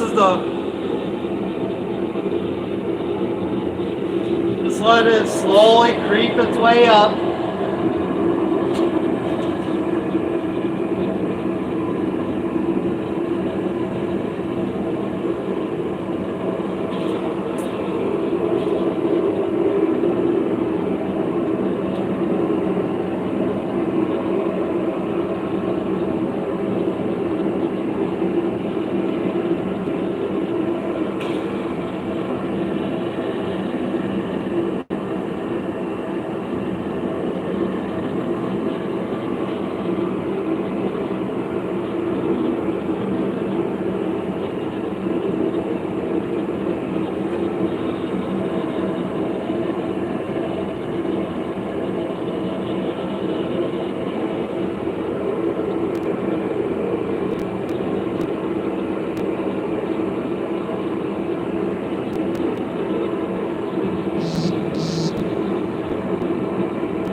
Almost there.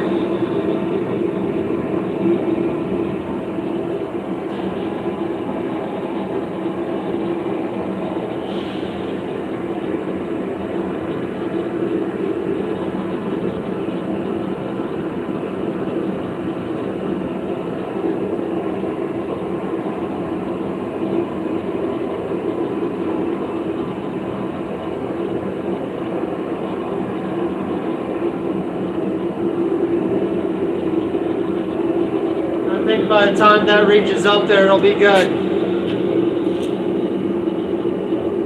I don't know if my camera can quite pick up those colors. Camera's probably not that. Cast in some shadow maybe. Yeah, you guys can't really see the colors on there. I took it to a straw at the very tip.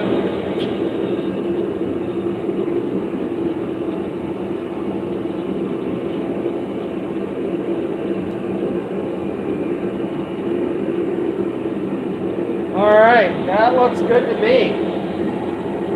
Set it here on the anvil. Let it get cool to the touch. Well, cool down some more so I can cool it off with water.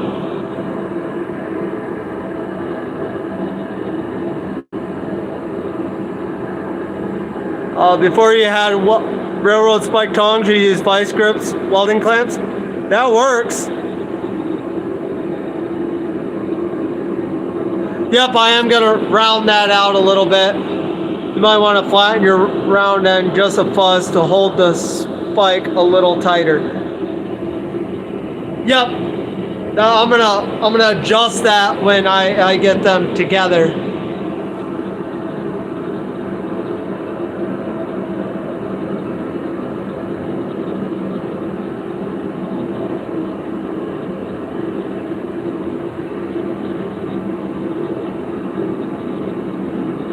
Tim's gonna definitely give us,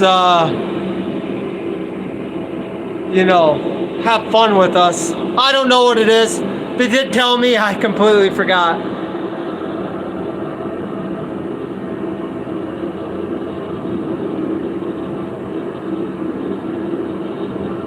Yeah, Tim, I mean, you definitely post a lot. If you make a pair of tongs from spikes, love to see it. I might be a little further in the back in the chat, but going to hit all you guys.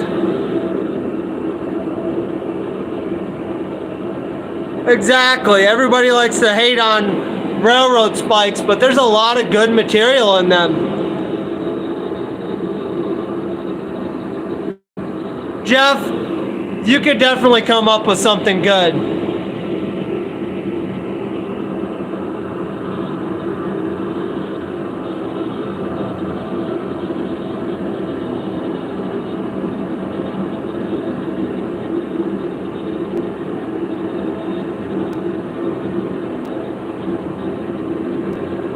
I'm the same way. Like, if I win again, I really don't know what I would come up with. I would have to think on the fly.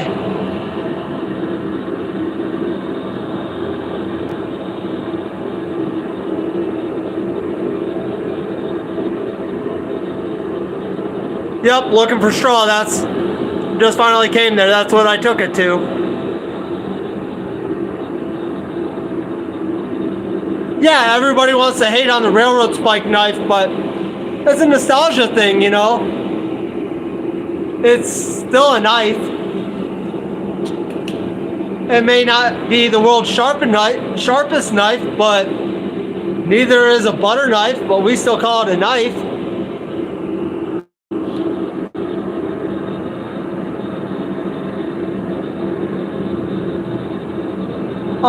Speaking of, I don't want to move you guys.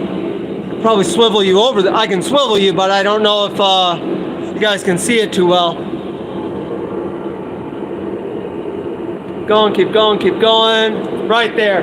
I'll walk over.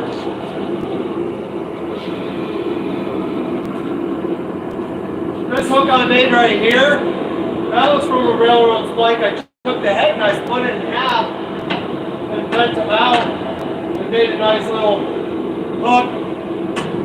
And I thought it was fun. I just needed a hook on the wall, and that's what I came up with out of the railroad spike.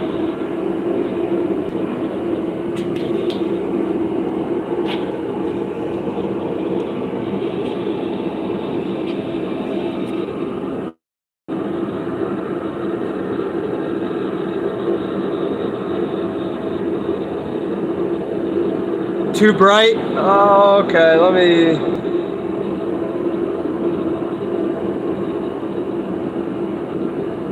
Alright, Mom, well, if you're going to bed soon, thanks for coming in.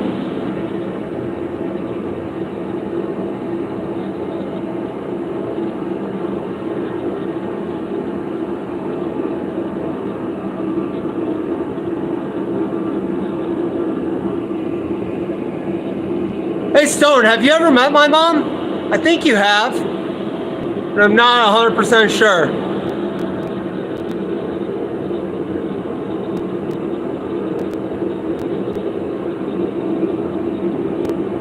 Oh, we cook hundreds at...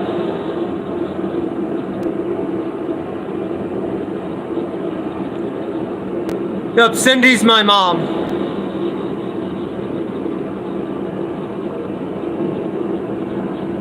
What low Ford you running?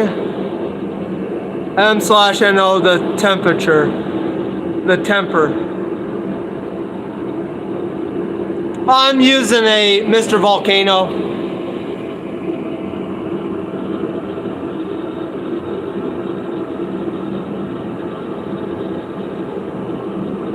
That cupcake box looks familiar. Cupcake box. Oh, yeah, my cupcake box.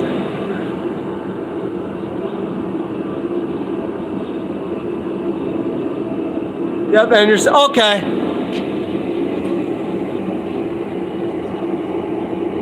It is a 2-burner. Currently, I'm just using the single side on it because my other side, the little,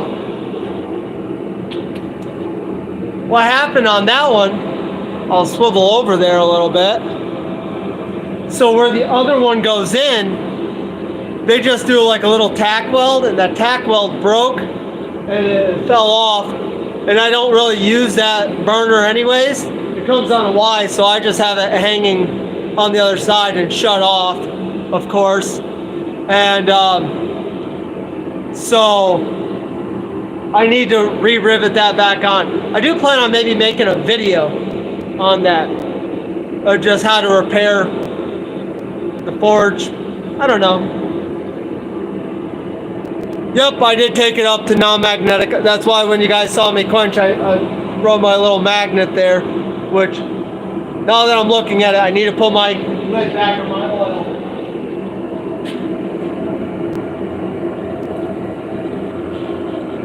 Just so if it gets kicked over, it don't make a mess.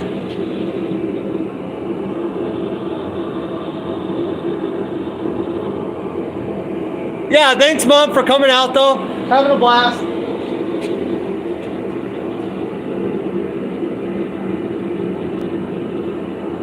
Okay, that's cooled down enough. I can touch it, but not really hold on to it.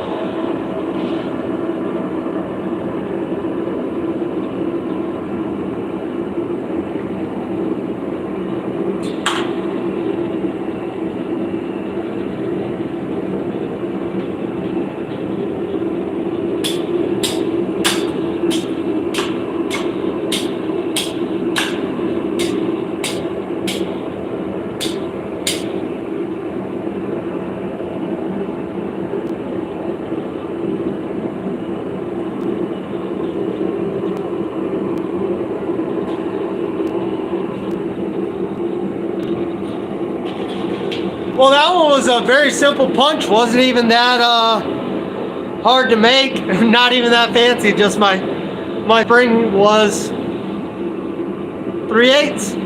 Didn't think it was. I thought it was very close when I calipered it.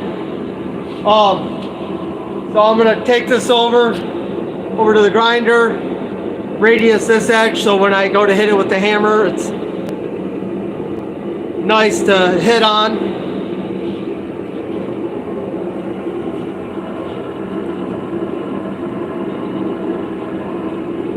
So I'll swivel you guys over there. Am I giving anybody seasickness from swiveling my camera back and forth? That's what I'm getting ready to do right now. Concave the face. That's...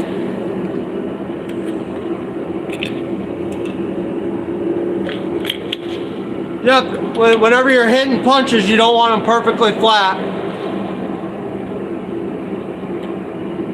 You want to have them slightly domed just to help. You miss hit, don't hit perfectly straight. It's not going to hurt your hands.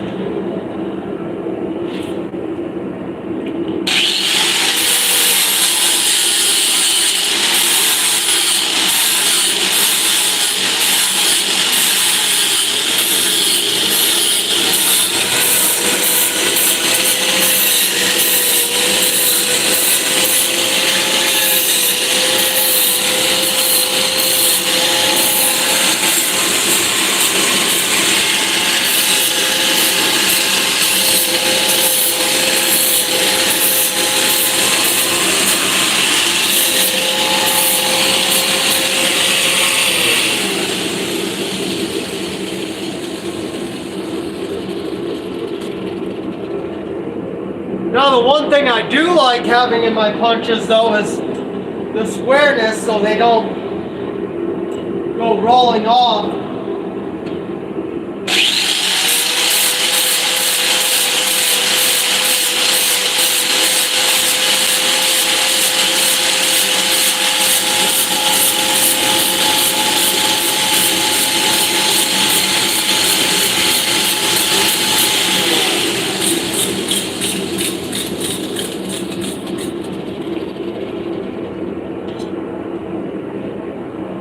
But can't always get what you want, I guess.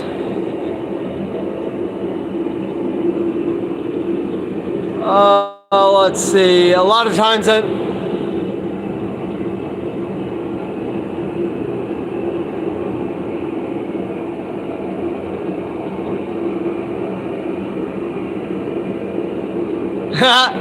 yeah, just punch it through and then bam, now you got the rivet.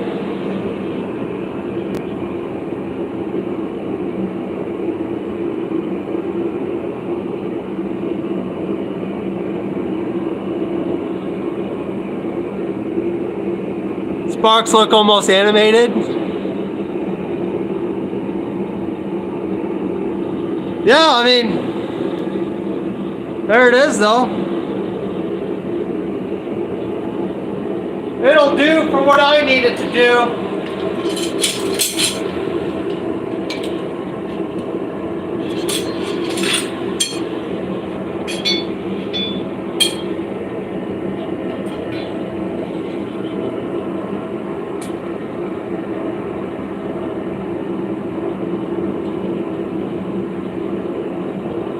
Now this is probably going to be interesting because this one already has the hole in it that's fairly close.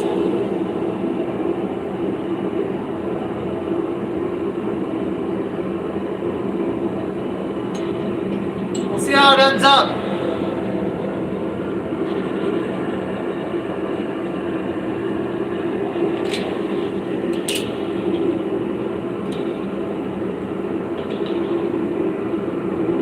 We will see.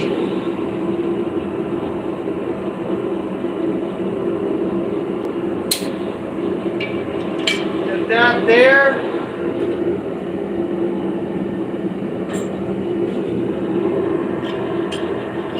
That'll do. Soft hammer.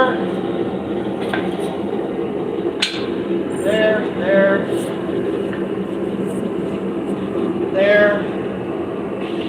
Alright, we're just letting that thing get warmed up.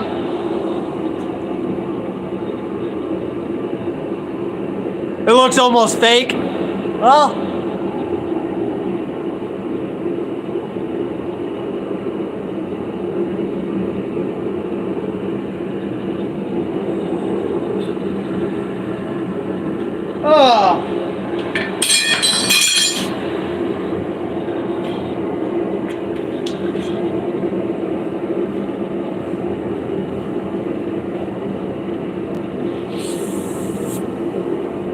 I know a few of you guys said that you don't drink anymore, but if you guys do, here's to you.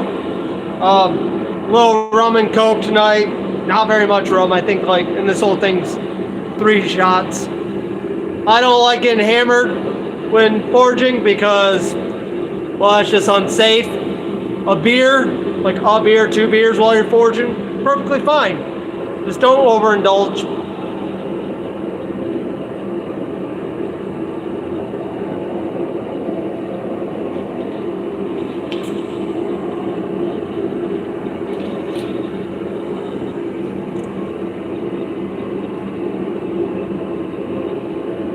Yeah, I would like to go. I'm still debating. I got to see finances.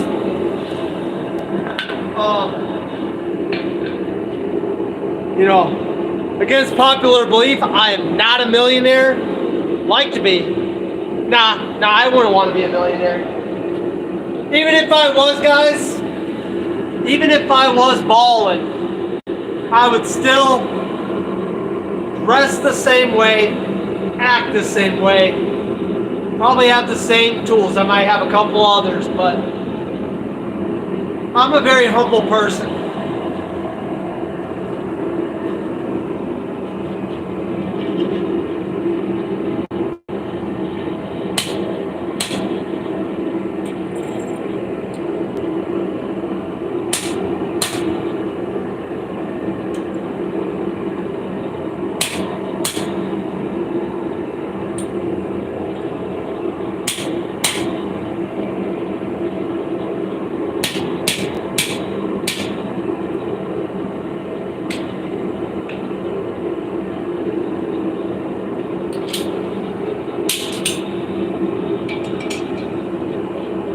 Uh-oh.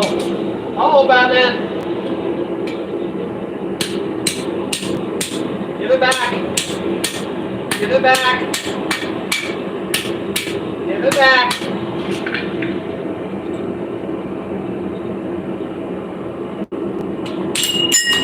There. They gave it back.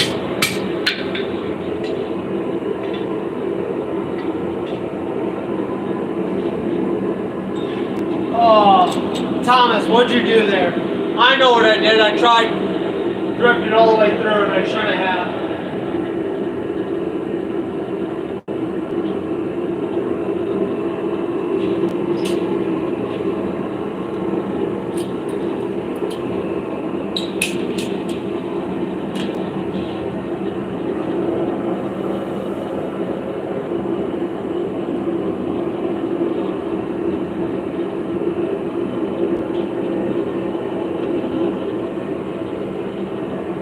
What?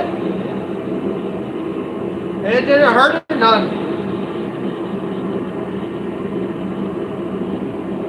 It did not hurt it. Well, that's good. That means that this thing is hard.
See a little bit of rag left in there.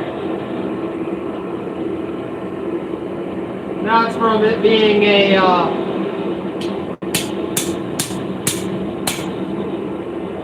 already drilled out once before.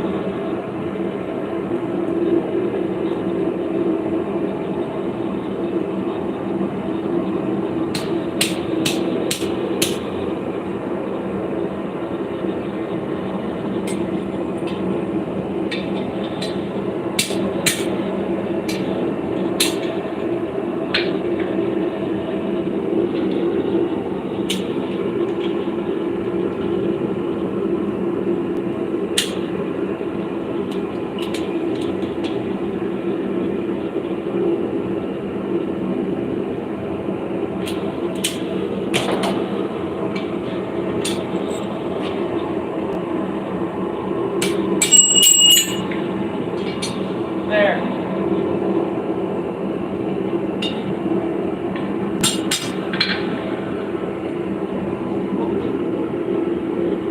There, now she's clean. That was from because I had it drilled already and it was catching one side and catching the other. We got that corrected though. And since these are mild steel, I can just pull them off.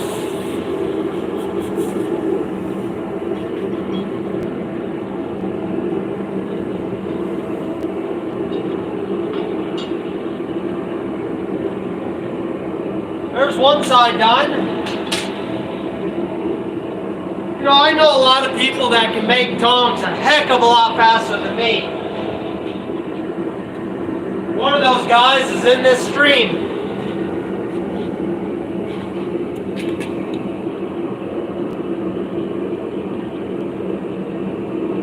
Oh, let's go up and read. You guys are really chatting it up tonight. Double drink. There we go. I don't know, Jeff. Work has been slow. I'm going to do my taxes.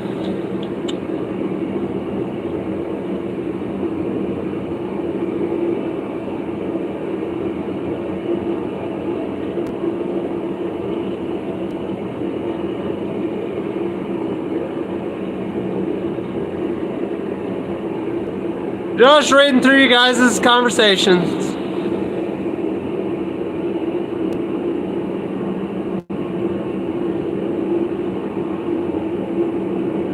Hey Keith, I took Kenny to Quad State when he was 1 year old, but your little girl's going to be here a lot sooner than, you know, she would only be a couple months old.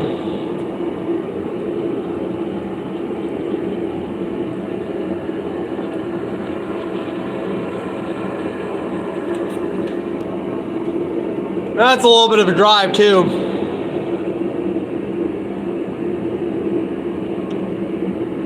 Upset the edge of the boss.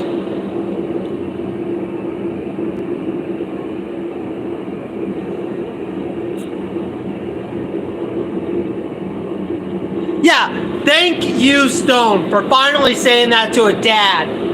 You know, you always see that, like, everybody wants to congratulate the mother. You know, go and touch the mom's belly. A lot of people do. Luckily, nobody tried doing that with Shelby. But nobody says, good job, Dad.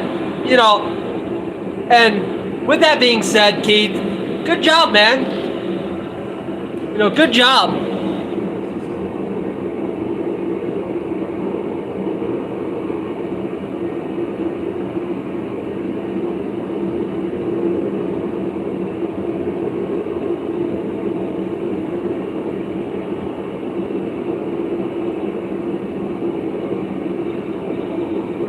Oh yeah, that piece.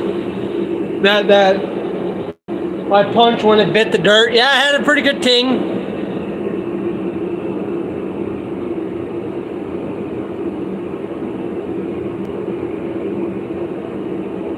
Thomas is showing his face in the camera, stalking.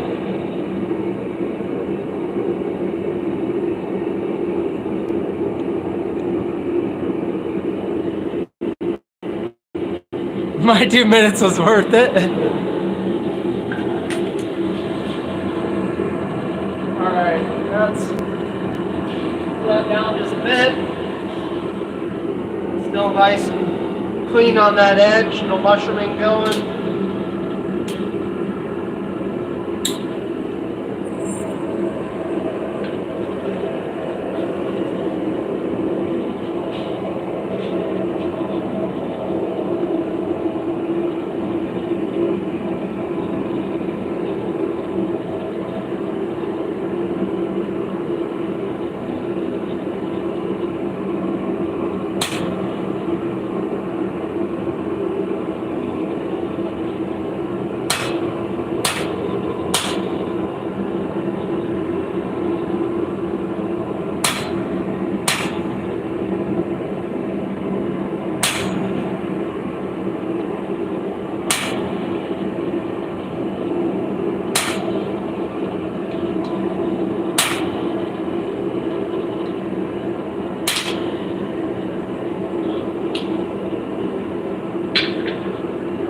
Well, it's at least established.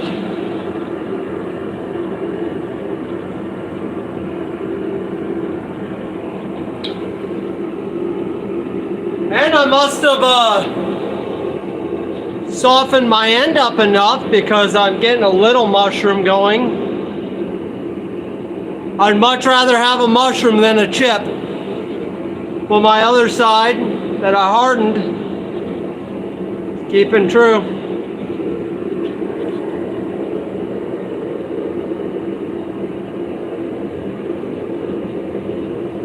I love that. Good job making boys when you have the girl pattern right in front of you.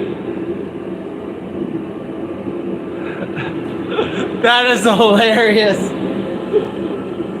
No, it's just because I'm a better shot. I didn't shoot the balls off my boys.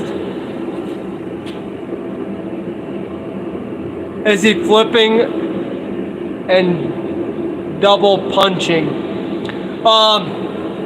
I'm gonna get all the way through, then flip over, and then clear my slug. Yep.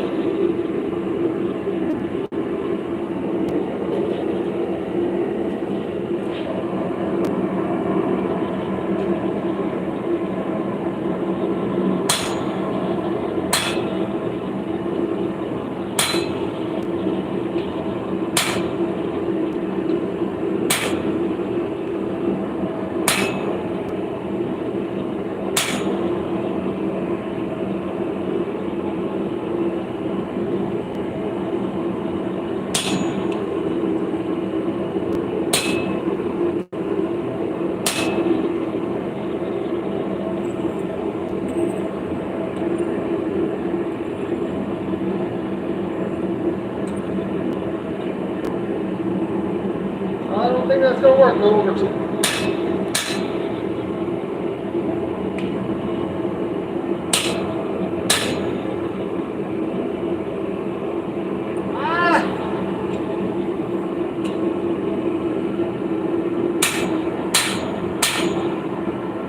There it goes.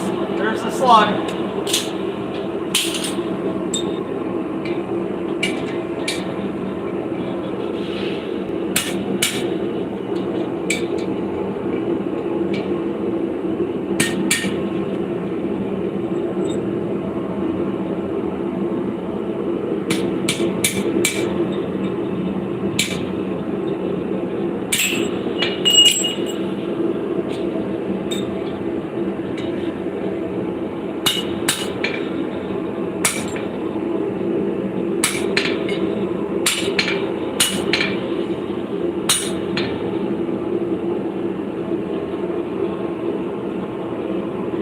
Alright, we're getting somewhere, my boys.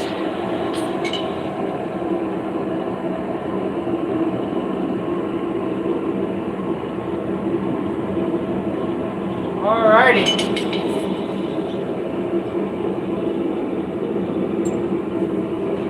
I'll show you guys the slug. I always like this. This is the funnest part.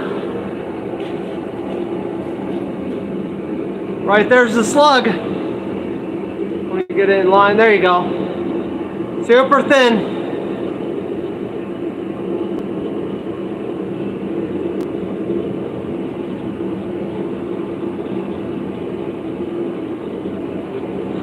Yes. Yes, he did add some oil to it.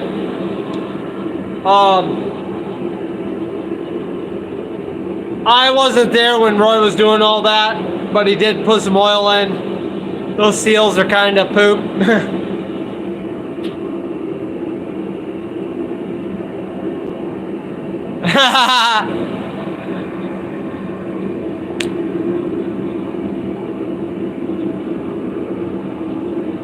I'll oil a little more.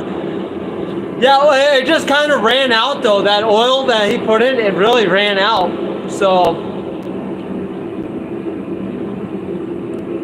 but yeah, nice, clean, very thin slug.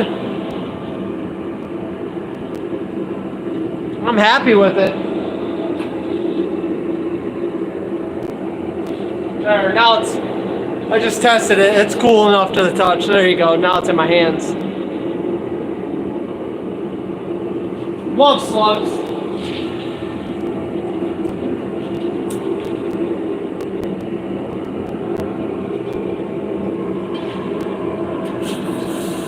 Pull that off.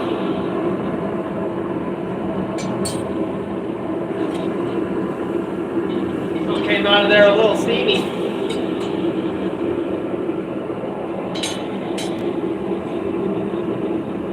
Now I do have a bolt here, it's not 3/8, but I'm just doing it for a mock-up.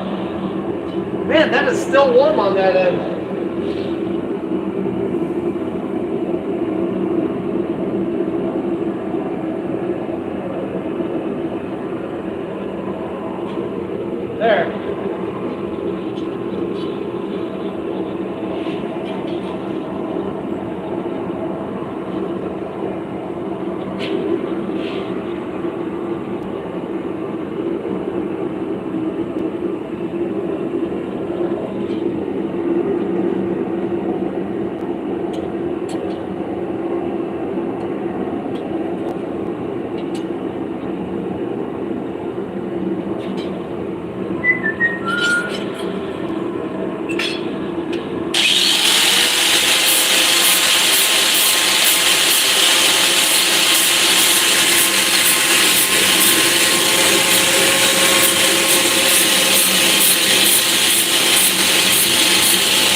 center punch mark I put in there kind of did a little mushroom. My center punch is very, very hard.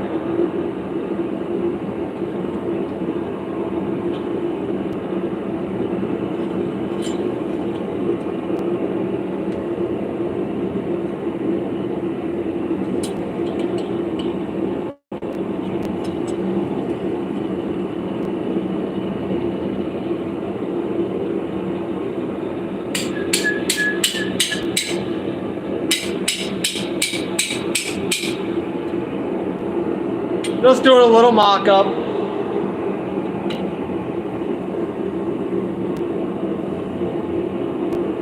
Okay, I can see right there I'm binding slightly. So I need to file that. And that's caused from me having my, let's see if I can show you guys. Right here, this part is chewing into the inside of right here. It's chewing into that.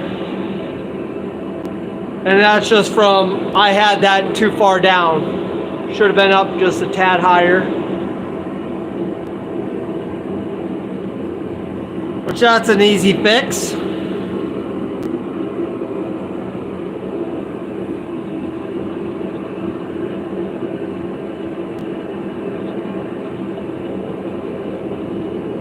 I can Jenny Craig that. Okay. Let's remedy that issue.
Next thing, I'm probably going to get demonetized for fat shaming. Good thing I'm not monetized.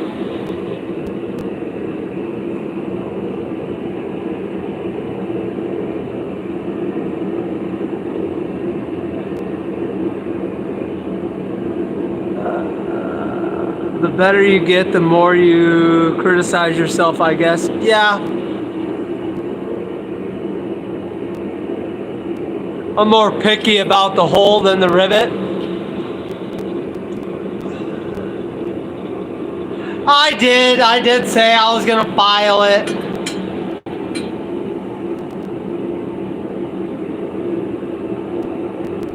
There. And they move freely. Once I rivet that together, do a little cleanup work.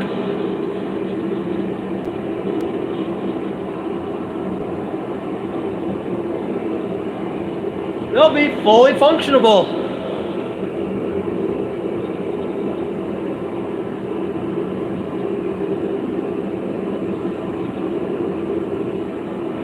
Okay, well, looks like now I get to make a rivet. And I got plenty of rivet stock down here in my little scrap bin. Just gonna use some rebar.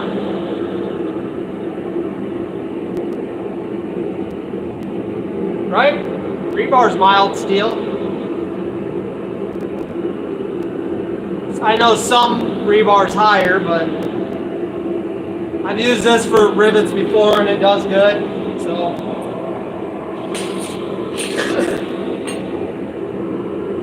Basically, I think I just need to knock the lumpy bumpies off this.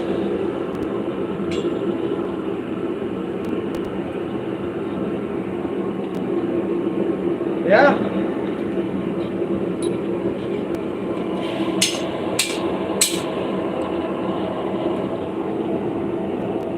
That will go over here in the toolbox.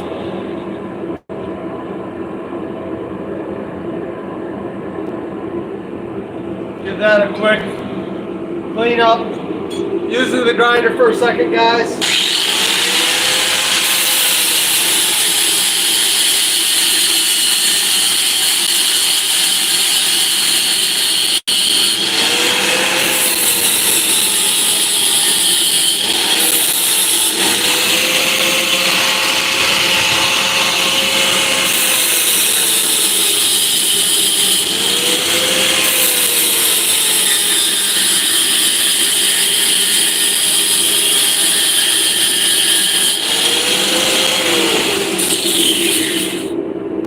Now I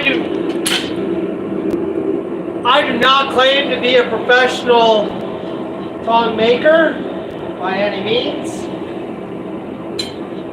They are, to be honest, one of my least favorite things to make. I do have a pair that I made though completely from scratch.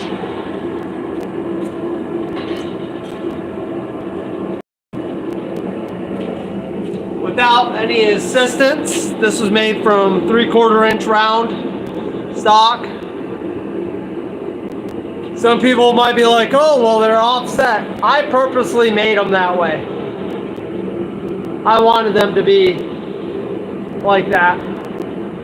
I don't know why I wanted them that way. I just was like, I saw that style in a book, you know, for them to be offset like that, and I was like, I'm gonna give that a go.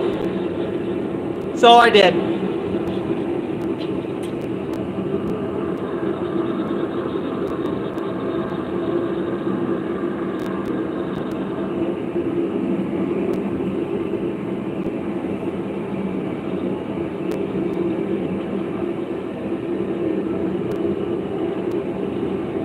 Sheet tongs? No, these ones were out of round stock. I got a smaller, here, I got a stock over here.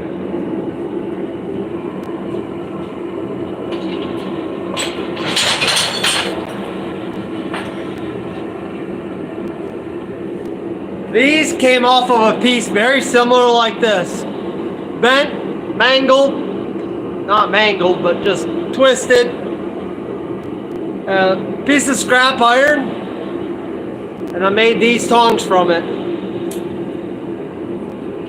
Touch mark them. I do plan on, oh, for holding sheet. Oh, yep, that's what these ones were for. Was for holding sheet steel. Real thin, you know, maybe to that thick, you know. Let's see, that'd be maybe a quarter. You could probably hold 1/4 inch, and that's about the max. Not a quarter. Quarter's like that. Well, I guess you could hold 1/4, but most of it was for the sheet steel. Chuck this back over the bed.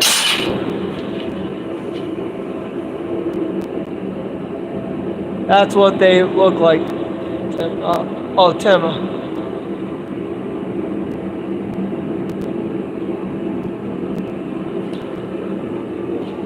Alrighty, well, let's get this in the fire.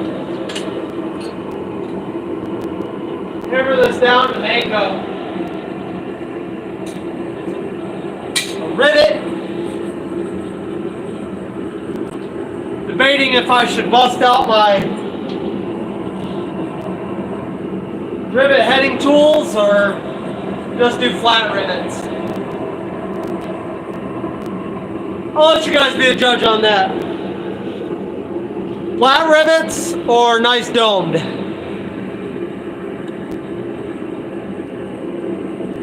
Yep, you can adjust any tongs. Exactly, Possum. That's why they are called the one size fit all, right? You can adjust them. Domed? Alright, man.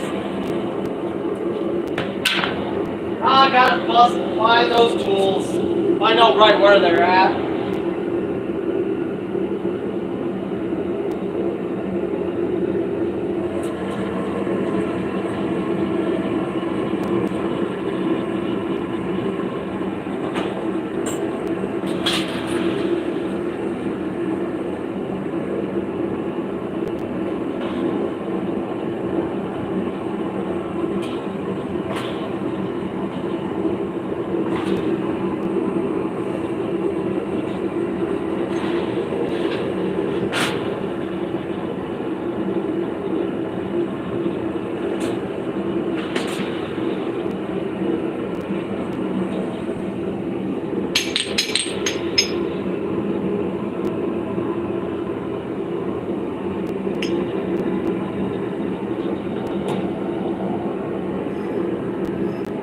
I know, Thomas, why don't you have your fancy rivet tool that you sell? Because it's at work. That's where I keep mine.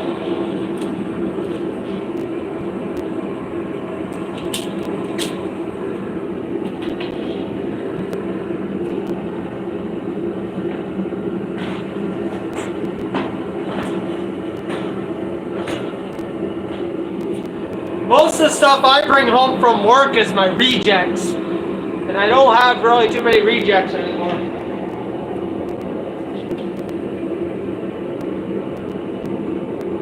Oh, you want to see 16 facets?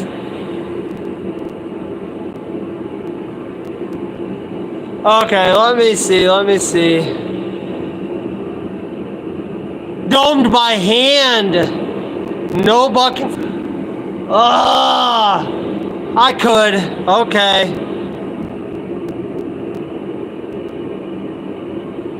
You guys want these things ball peen domed by hand.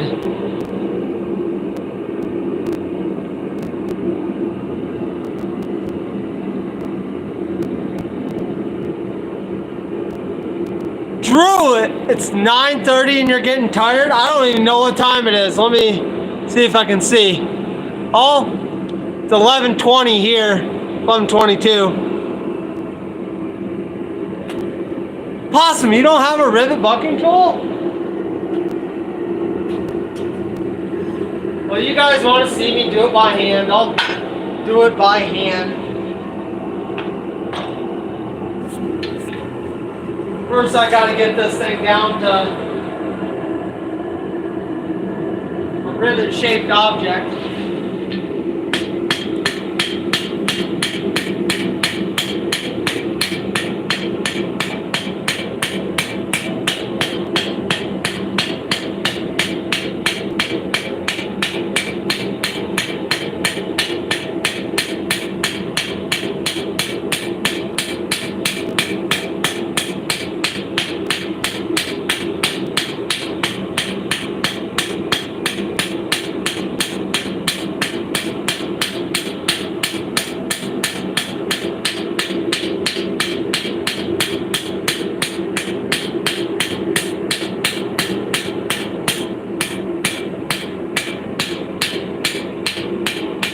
I'm using my baby hammer because I don't have to take it down much.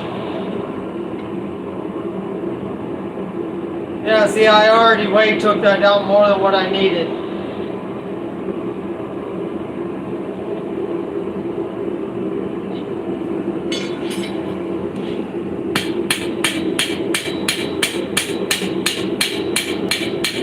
I don't think this size rebar is going to do it.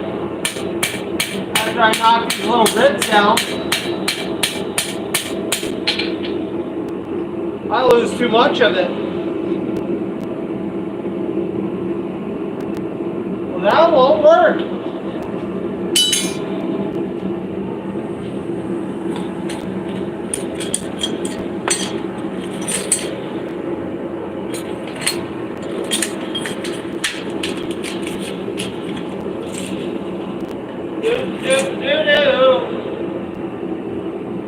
What was this?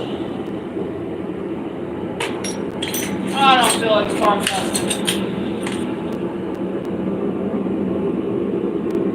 Alright. This I reckon I'll have to spark this. That rebar, after I took down those ribs, ended up just being way too small.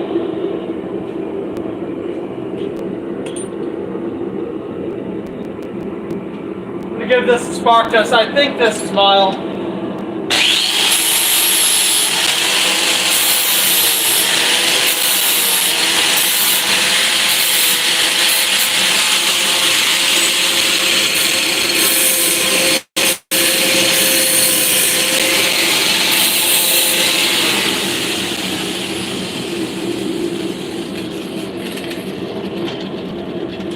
Had to compare. I know for a fact these are mild.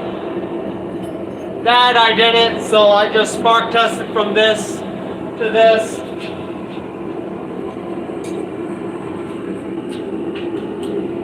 And the sparks look the same. And that's where I did wrong, guys. I didn't put my safety glasses on. See, what I was telling you, I say it out loud, so I tell myself not to tell you guys.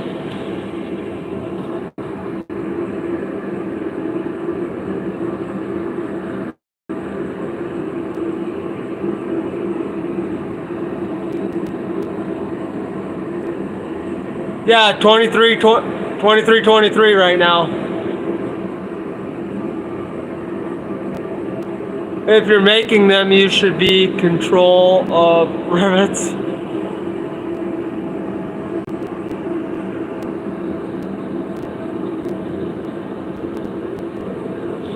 Do for setting snaps in leather. I do for setting snaps in leather, okay.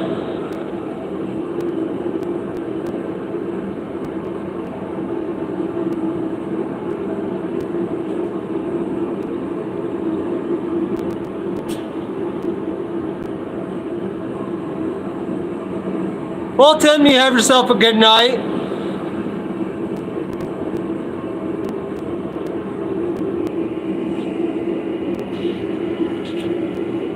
And I have to tell you guys, thank you for hanging out with me.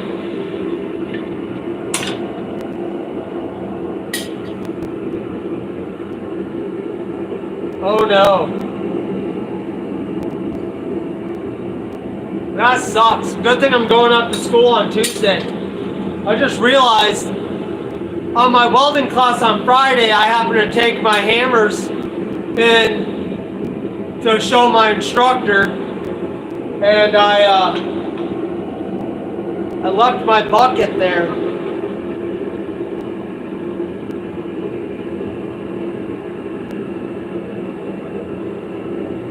Hopefully he put it up for me.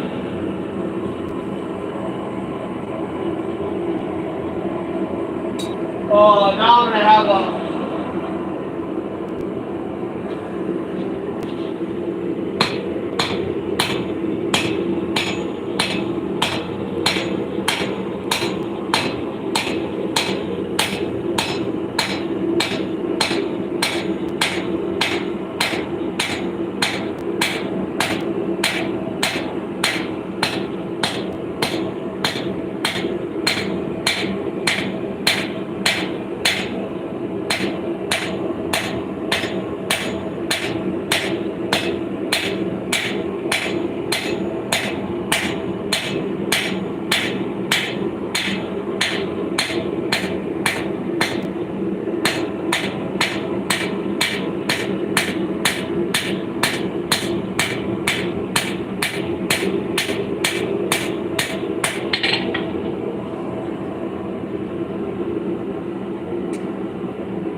alrighty.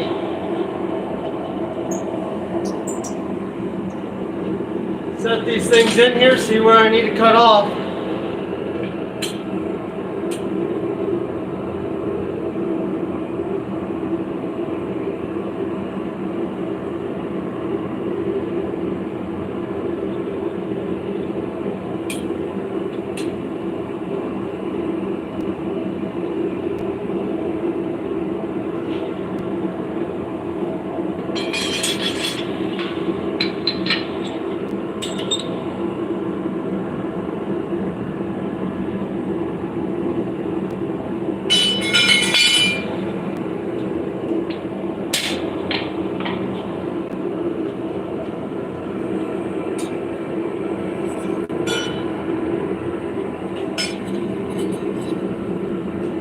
You guys have any good plans over the weekend? Well, I should say tomorrow now. Any plans on Sunday? Tempted and tried possum inside the forge forging.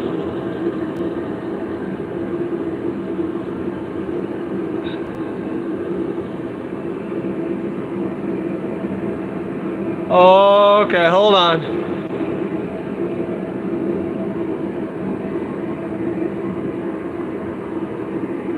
I believe in Thomas. Don't want to get off my couch at 11:30, halfway tipsy, and go light up my forge and do a live stream on rounding heaven. Oh yeah, no, don't be doing that. No, I took a bucket that had my 2 hammers in there and some of my other stuff into my welding class, and I believe I left them in the office. So hopefully they're still there. I'm gonna call my instructor, well, text my instructor, and hopefully put them up for me.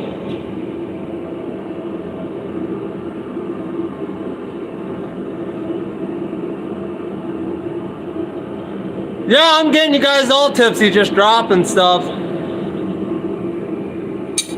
Going to see my mom, relax and chill tomorrow. Well, that's good. I'm glad you get to go see your mom. Trying to think the last time I actually set face on my mother. Christmas maybe?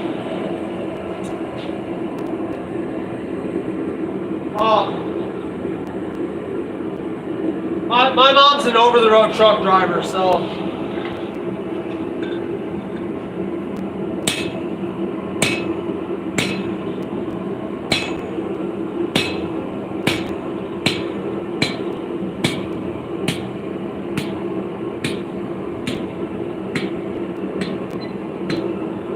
Okay, I'm gonna leave that slightly attached so I can get it hot. Bring these out. Twist it off. And get riveting. Because this content is riveting. Ha, ha, ha, ha. Dad jokes, I'm allowed to do them now.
fun night, guys. I know I usually go long on these streams. Tapered reins with ball ends. Yeah, that'd be a great video.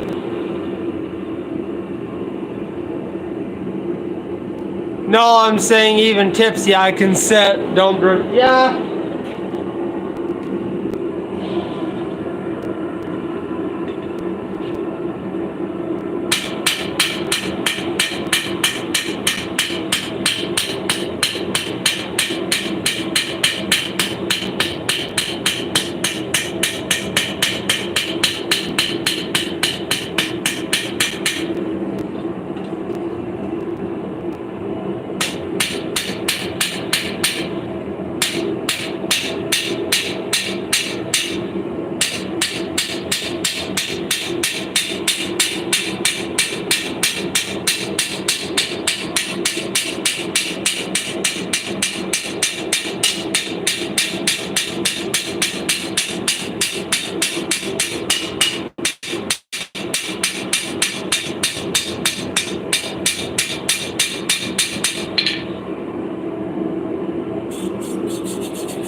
Well, they're riveted.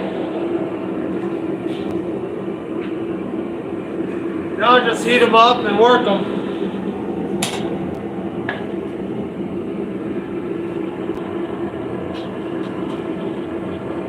This is where I really do need that 5-gallon bucket of used motor oil.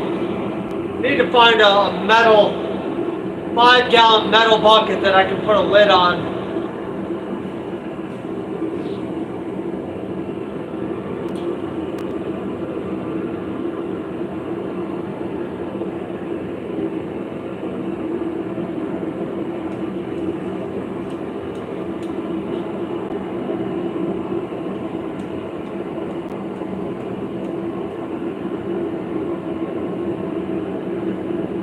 That rain has a slight bow to it.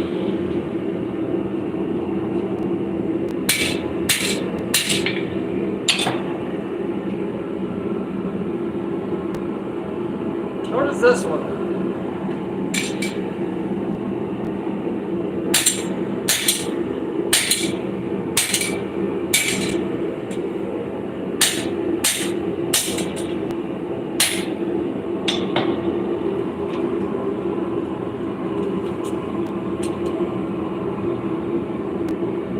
Well, there we have it. I mean, a little cleanup work.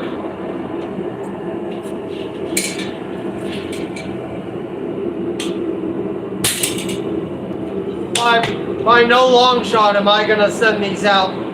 I have a tendency to like long tongs.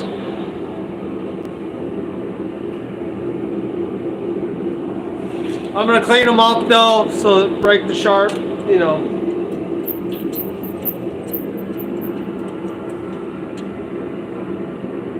They look like they'll hold a head here.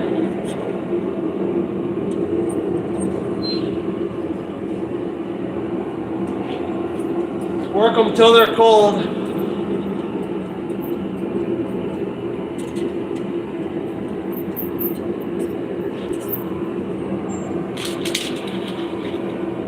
Drop a little beeswax in there.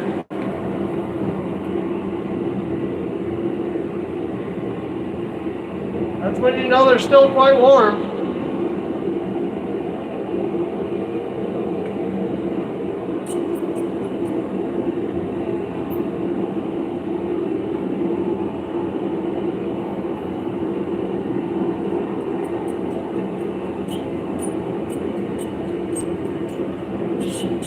They move nicely though.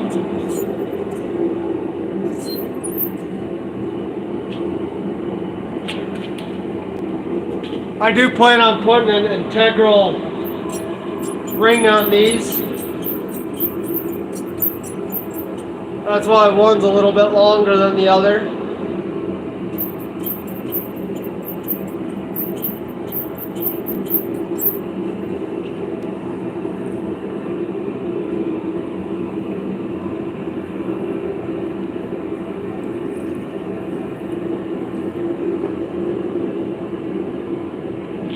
Okay.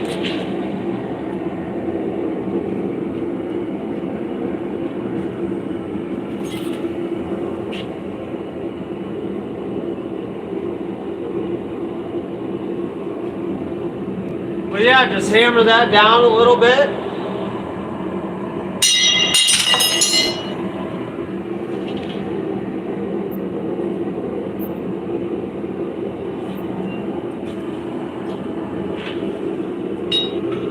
Oval that up a bit. We'll be set.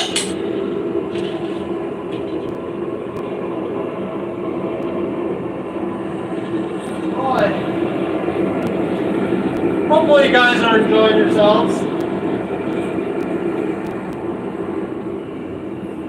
I know I'm having fun out here.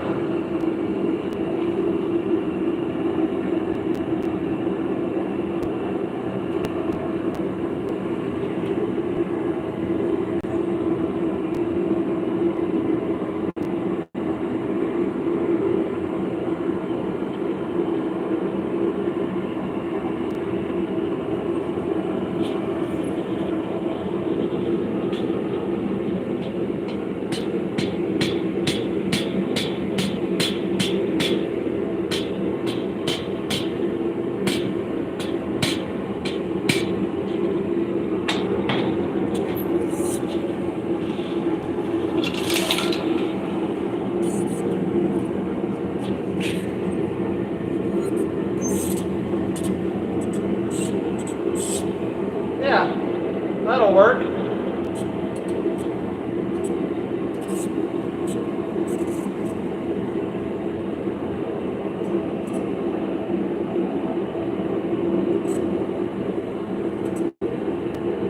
And obviously the adjusting I'll have to heat up behind the boss and get these things better shaped.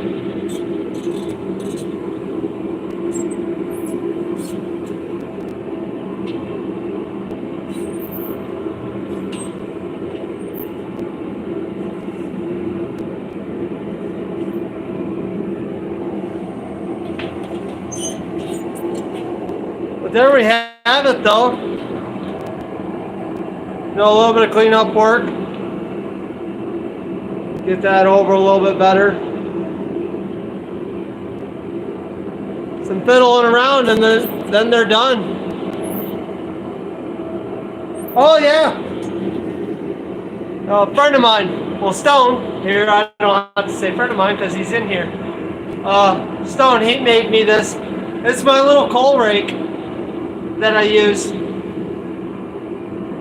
He monkeyed around, did some playing, and I use it.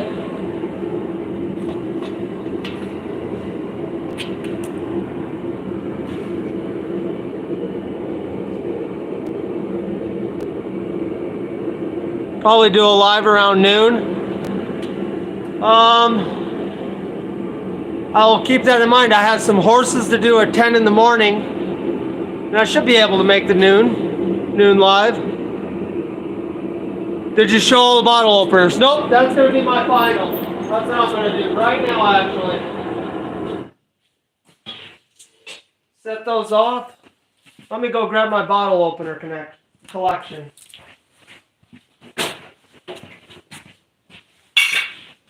Ugh.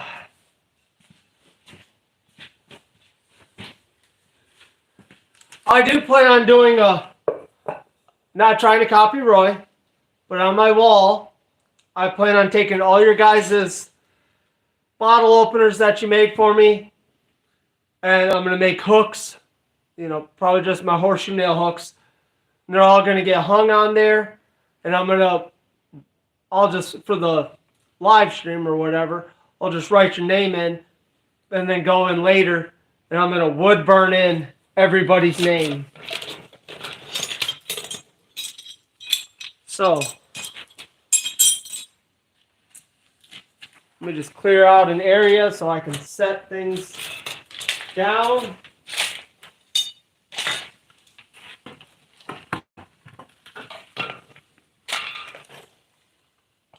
Oh, I'll show you guys these before I do that. If you guys have horseshoes, you can ask your local farrier. making little hoof picks. They're fun, easy to do. Don't take a lot of time to make one of these, and you guys can sell these. You know, I sold a couple to a couple of my clients for like $15. Here was one. This is an aluminum shoe that I was monkeying around with. I tried doing a horse head on this end, didn't like it, so I just cut it off. So I'll file that and round that off. But this one's aluminum. And so goes to show you that you can do stuff with aluminum shoes as well. I'll watch it. Don't know if Jack is doing one then too. Yes, Jack does go on. Can I be number one? Jack, let's see. On Sundays, you have Blacksmith Church, which is more just like a talking session. Then you have a smaller window between that. I think they're done at like 11 or so. And then Jack goes on for our time, I think right around 1. So still hasn't touch marked them yet. Nope, because they're not fully finished. I'm going to do some sanding on them. Those reins and stuff, and then I'm going to touch mark them. They will be touch marked.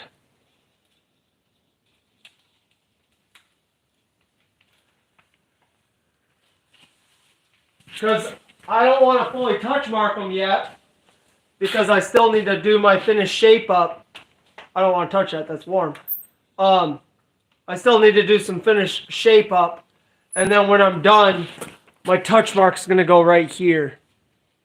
So I'll set that over the edge of the anvil and give it a touch mark. So they're not fully finished. They're functioning, but they're not ready to be sent out quite yet. But they will be touch marked. I'm sure you guys won't see the last of these.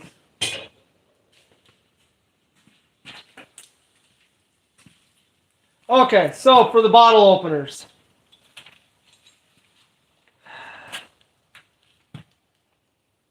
Mr. Hink, I don't remember his first name, but Mr. Hink sent this one.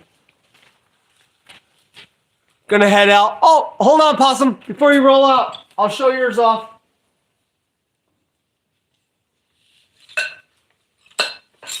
Right here. This is Possum Forge's bottle opener. Keith, please don't leave if you haven't already.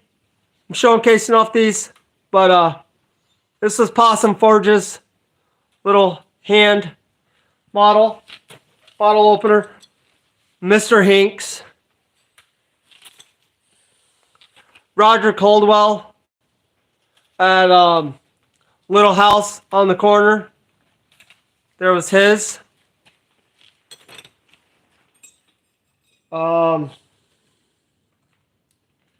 Leland Hawk sent me this one.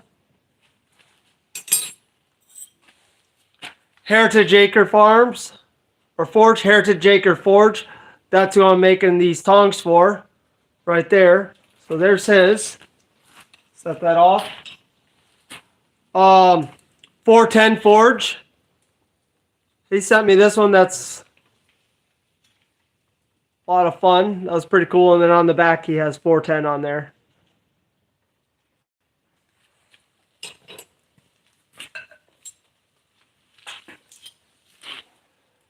Tim O'Connor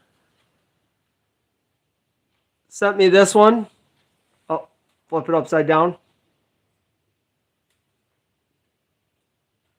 So that one's pretty cool.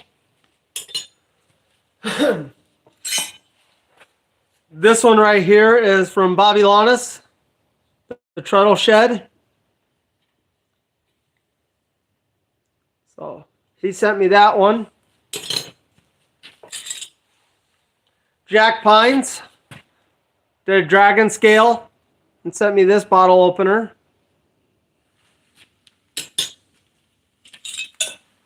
Jeff Killian, right here.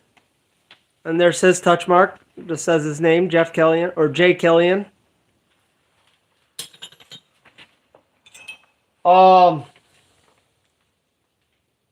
Mike Gideon, also known as Rigid Ironworks. That's his channel name. Sent me this one, which was pretty cool.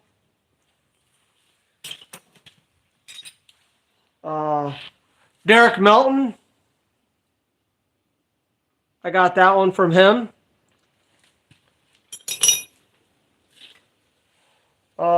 Shane Lalone, he came up to my shop. We made some bottle openers. I made a horse head, and he attempted to make a horse head, but it looks like a moose. But I don't care. I still like it. The memory is there with him making this bottle opener, and it does function. All these bottle openers are fully functioning. Bill Duckworth sent me this one.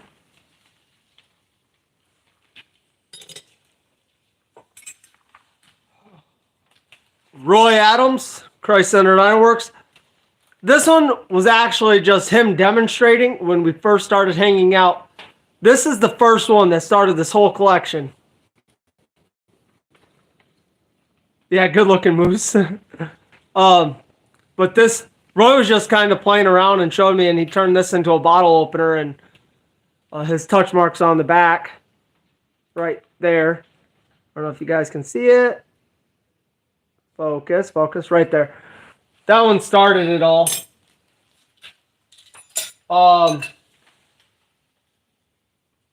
Kenny from Metal Man Productions.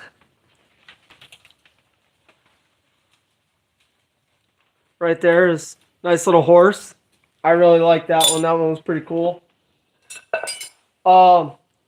Sully from Transcendental Artist Studios. Got this. This is a piece of grounding rod. So, sent me that bottle opener. Most everybody I can remember their names in here. Chris St. Clair. This was from a Hammer In that I went to. He made this one. John Switzer, Black Bear Forge. I have a Black Bear Forge one. And I sent him one as well. Here's another Christ-Centered Ironworks with his actual hallmark on there.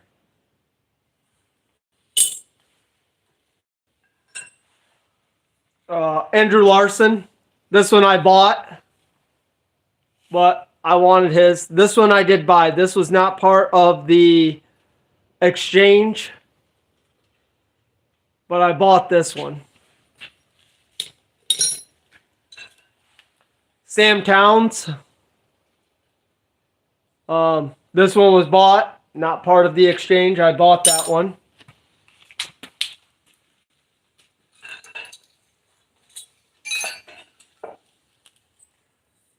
Right here is from the Grumpy Old Man, John Burnell.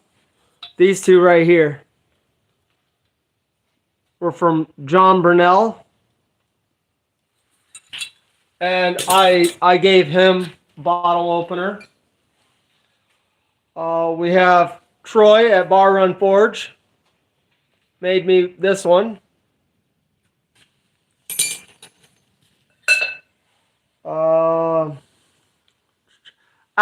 William over at Athol Ironworks made me this one. Really nice dude. Harold Hilborn made this. This is out of a lag bolt. It looks like a little scorpion. So that one's pretty cool. Anthony Davis. This was from a Hammer In that I went to.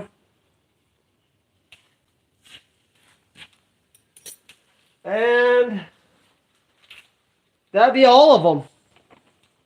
So if you guys want to send me a bottle opener, if you're still in here hanging out, then if you guys haven't already sent me one, get a hold of me. You can get a hold of me on Facebook, Instagram, anything like that. And if you guys haven't already sent me one, then I'd gladly have one. Drew, I know I do not have one from you, so if you want to, get a hold of me. I got Jeff, I got Roger, I got Possum.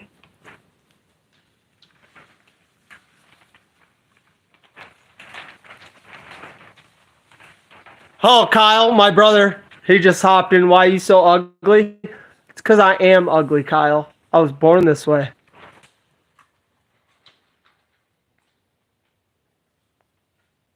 Oh, we don't need that button. Wrong button.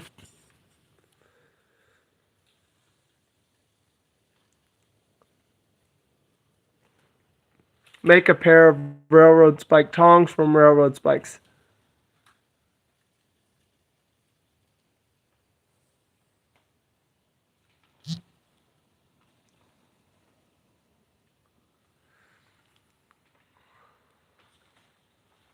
Okay, that was far enough back. I'll do that, but need to buy a book. You don't need to buy a book.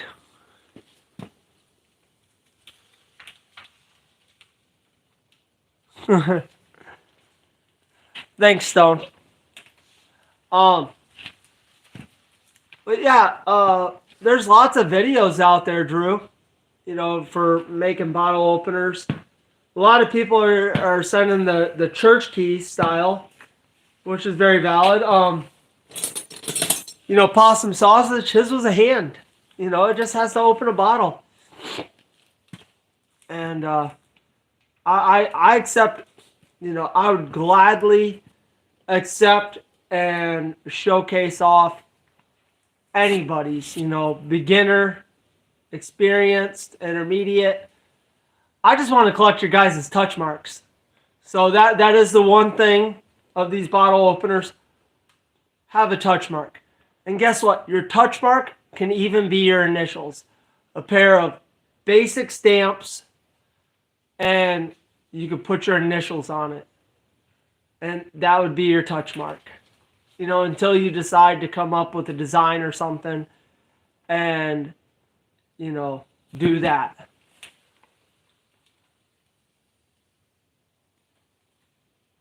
Oh, okay. Well, nothing's wrong with being a little more old school. I know I'm, more old school on certain aspects as well. I like having the book in front of me. A lot of your local libraries, you can, borrow books as well. Obviously, if you're taking it out in the shop, be more careful of it. Or you can go to your local library, see if they have that book, and ask them to copy the pages, and then you can just take the pages out into the shop. This is another very valid thing to do.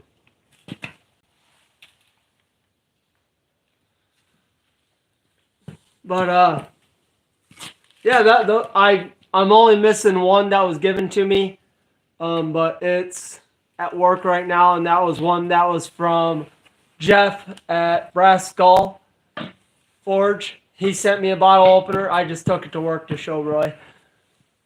But yeah, that's my collection. Hoping to add more to it. Love to have more on my wall.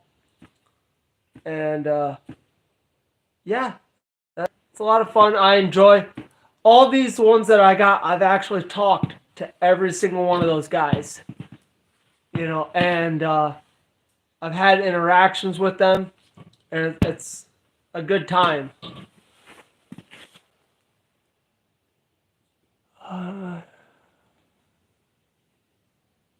Drew, where are you located at, my friend?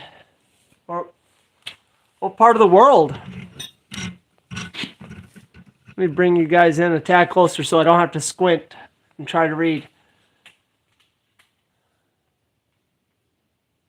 Because you guys were so far away. Now my eyesight is perfectly fine.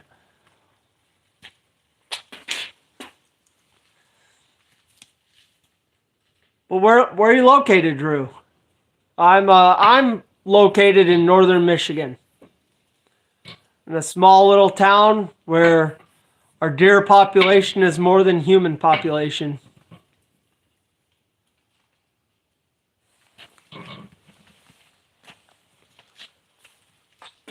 I am, however, going to throw the coat back on because it is getting chilly without that forge running.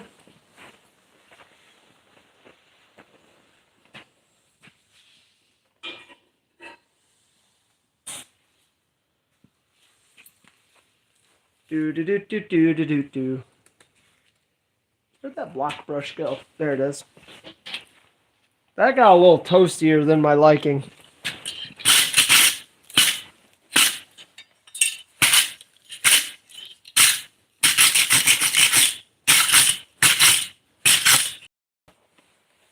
Okay, it brushed off.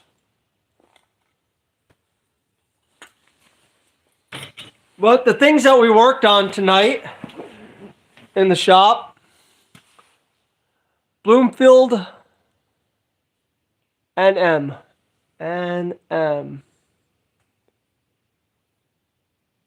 Northern West Corner. NM. That's not a state. Bloomfield NM.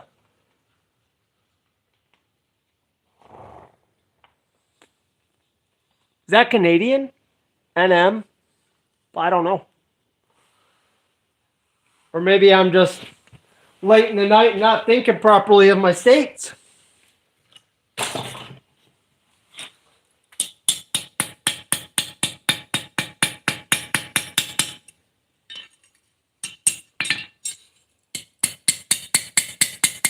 New Mexico. No. Maybe? Yeah, NM, New Mexico. It finally just hit me. Had to drive deep for that one. And as soon as I thought of it, duck. So finish this off tonight. Looks like it'll pull fairly straight. No, not too bad. Just gotta make some handles for it. Super lightweight. I thought it would have weighed more. But this started off as a lawnmower blade. That's what it started its life out as. What was a lawnmower blade? But you can see how the blade stays straight. And they tilt down slightly.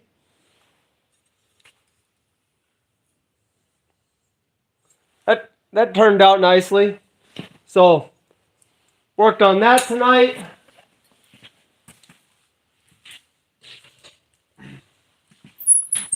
Pair of railroad spike tongs.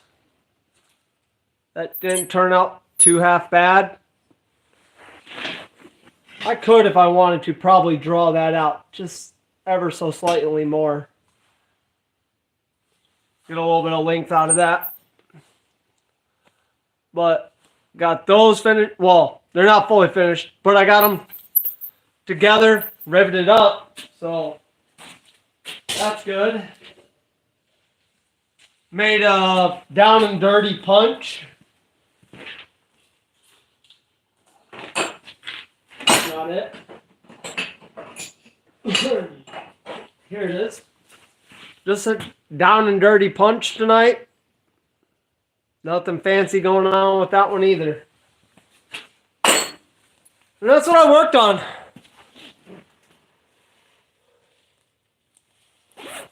Yeah, I'm hoping to get on that splitter as well. It'll be a lot of fun. That thing looks gigantic on the camera. Oh, the splitter. On camera, it does look quite beefy. I mean, it's going to be a lot of fun. It's chunky, though, guys. This thing is chunky. That's 3/4 inch right here. So, for all my, there's any metric loving people out here, 3/4 is really close to 19 mil. So, not fully finished, but it's getting there.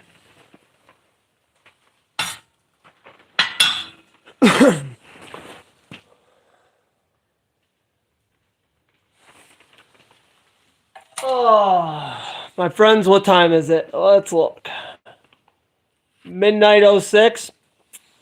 No, it's kind of funny. Every time I come out to the shop, about midnight is my time where I'm like, it's starting to get there. Well, thank you, Drew. Thank you. It was a lot of fun. I'm glad you guys had a lot of fun with me. I'll just come out to the shop to have fun. You know, sometimes I create some pretty cool things. It's just playing around. Oh, yeah, I have a blast.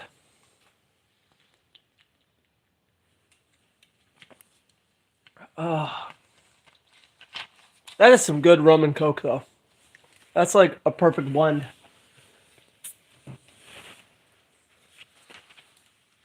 What would you guys like to see for the next thing to make in here? I know, like that hog splitter, that's a lot of fun to do, but that is something that is definitely a two-man thing. That thing's not light to try to do by hand. Well, I could do it by hand. I started one, and, what did I do with that?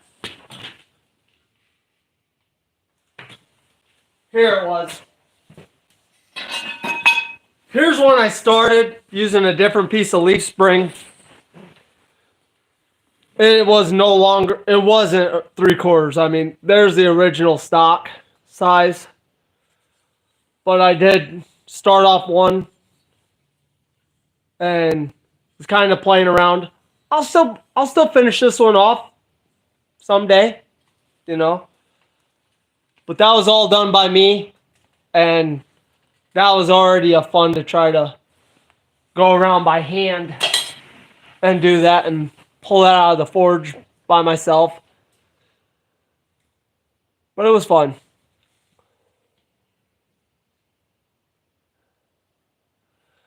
Something I need around the house. That's the funny thing. The girlfriend, anytime we need something around the house, she just goes out and buys it. I don't even get a chance to make it. I mean, I guess I could start doing that. I have a lot of cast iron pans. We love cooking in cast iron. And I do need to make a pot rack. Or a cast iron rack.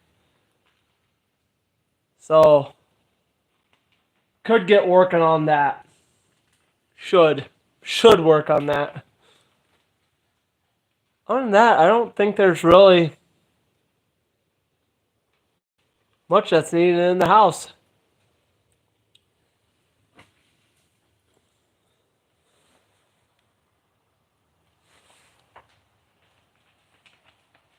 Oh. Guys ever get an eyelash or just like right there that's disrupting your life? Got it.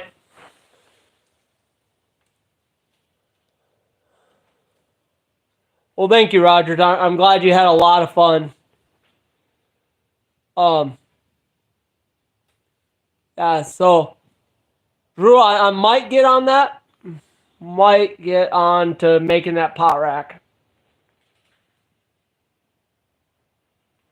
I do know I still got a couple more bottle openers to make. A lid lifter for a Dutch oven. Ooh. I mean, I do have lids for them all. Could do that.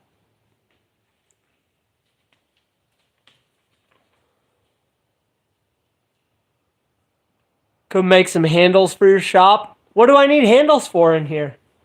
What I need to do is start making the hardware for my door that I need to build. I'm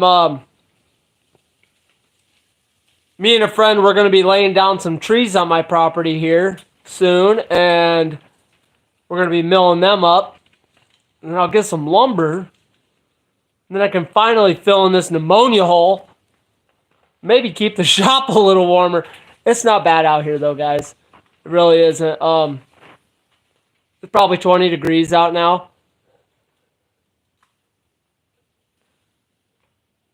I mean, you can see your breath, but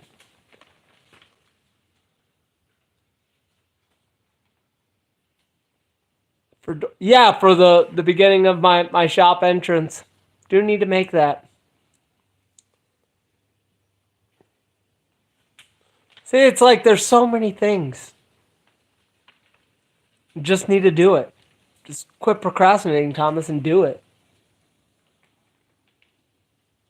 No, the thing that I need to do, but nobody wants to sit here and watch it.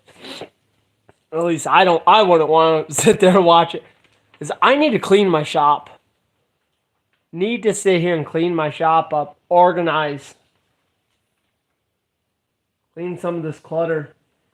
That's what I need to do.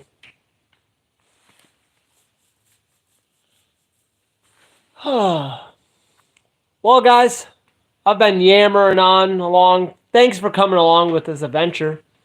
I'm definitely good at the good old Midwestern goodbye. But been going live for 3 minutes and 26 seconds. Something wrong with a modern handling on the front door of the blacksmith shop. Yeah. I should probably change that one out, eh?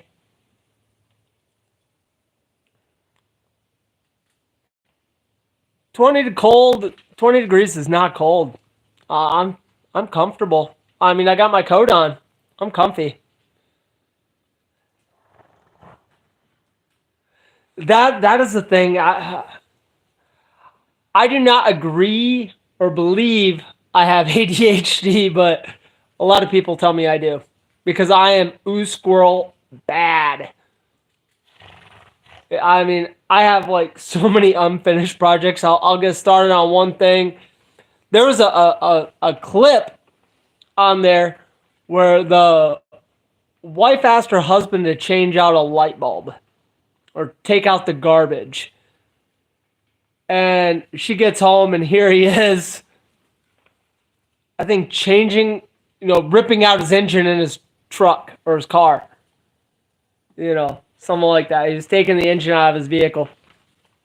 And she was like, did you ever get around to that light bulb? What do you think I'm doing? And it was hilarious. That is how my life really is.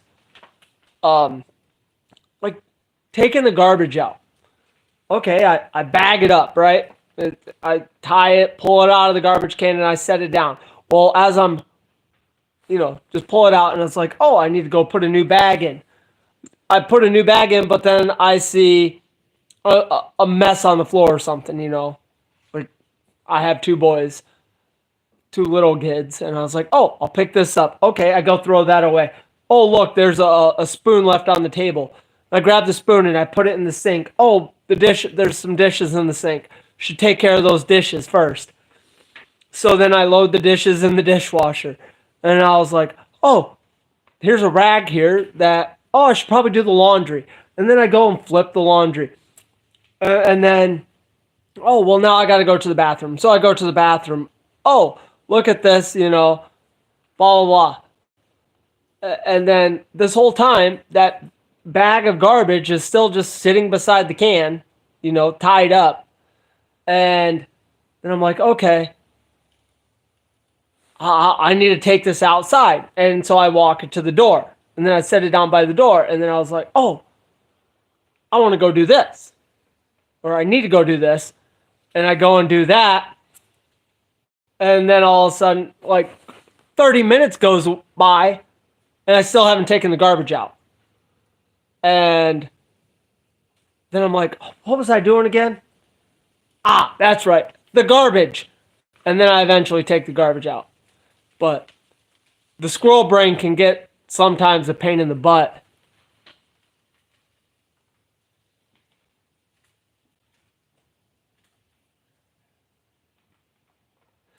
exactly. I mean, two in diapers nonetheless. Yeah. So, but that's literally how bad sometimes it can get. And then I can just like hyper fixate on something and be like, nope, this is the project that I'm working on. Nothing's pulling me away from it. This is what I'm doing. And you could tell me something that might need to get done, and I won't remember it, because I'm not paying attention to what you're telling me. It's like, nope, let me finish this project. If you want things to get done, let me finish this, then tell me what to do next, and then what to do after that. But at the same time, you can sit there and give me like if I'm at work, you could give me a whole list of things that you need to have done by the end of the day, and they'll all be done at the end of the day. It's interesting. It's a curse and a blessing. But for me to say I have ADHD, ADD, I don't agree with it. I think that's made up.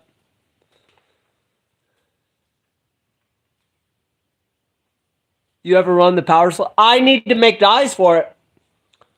I have the heavy hammer upgrade, and that's how it's configured now. I can switch over and probably put my regular sledgehammer in there. I might have to cut it down a little bit, but everything got lowered and moved because now it's configured for the heavy hammer upgrade, and I need to make some dies. So that's probably what I'll do Friday. I'll take some stuff in to make some dies in my welding class so I can get that thing up and going. Another thing I need to do is get my other air cylinder set up as a reservoir. Might have you help me out with that, Stone. Bring that down here. You tell me what fittings I need. And so I can get more volume. Because my little 3-gallon over there isn't too happy.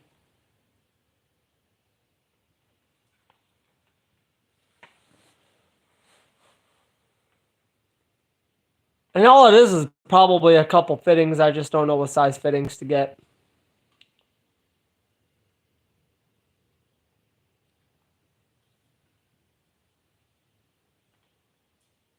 Well, yeah, we can definitely get that around. Well, I know you already have a tank set up for that. I need to get my tank set up. But if you want to bring yours over, but I need to make the dies for that, though. That is definitely a thing that needs to get done. I could do that on Friday. Lately, what I've been doing is taking stuff in to make dies for my fly press. And doing stuff like that, getting some fly press up. He is a good friend. He is. We've been friends since 2014 when I got out of the Army. He talked to me while I was overseas in Afghanistan. Like, he was friends with my ex-father-in-law. And, they're friends. And then I got out of the Army and started hanging out with him. And, yeah, that man's one hell of a friend. He's been around, seen me in some good spots and some not so good spots. And he's been there. So, Stone's definitely a good friend.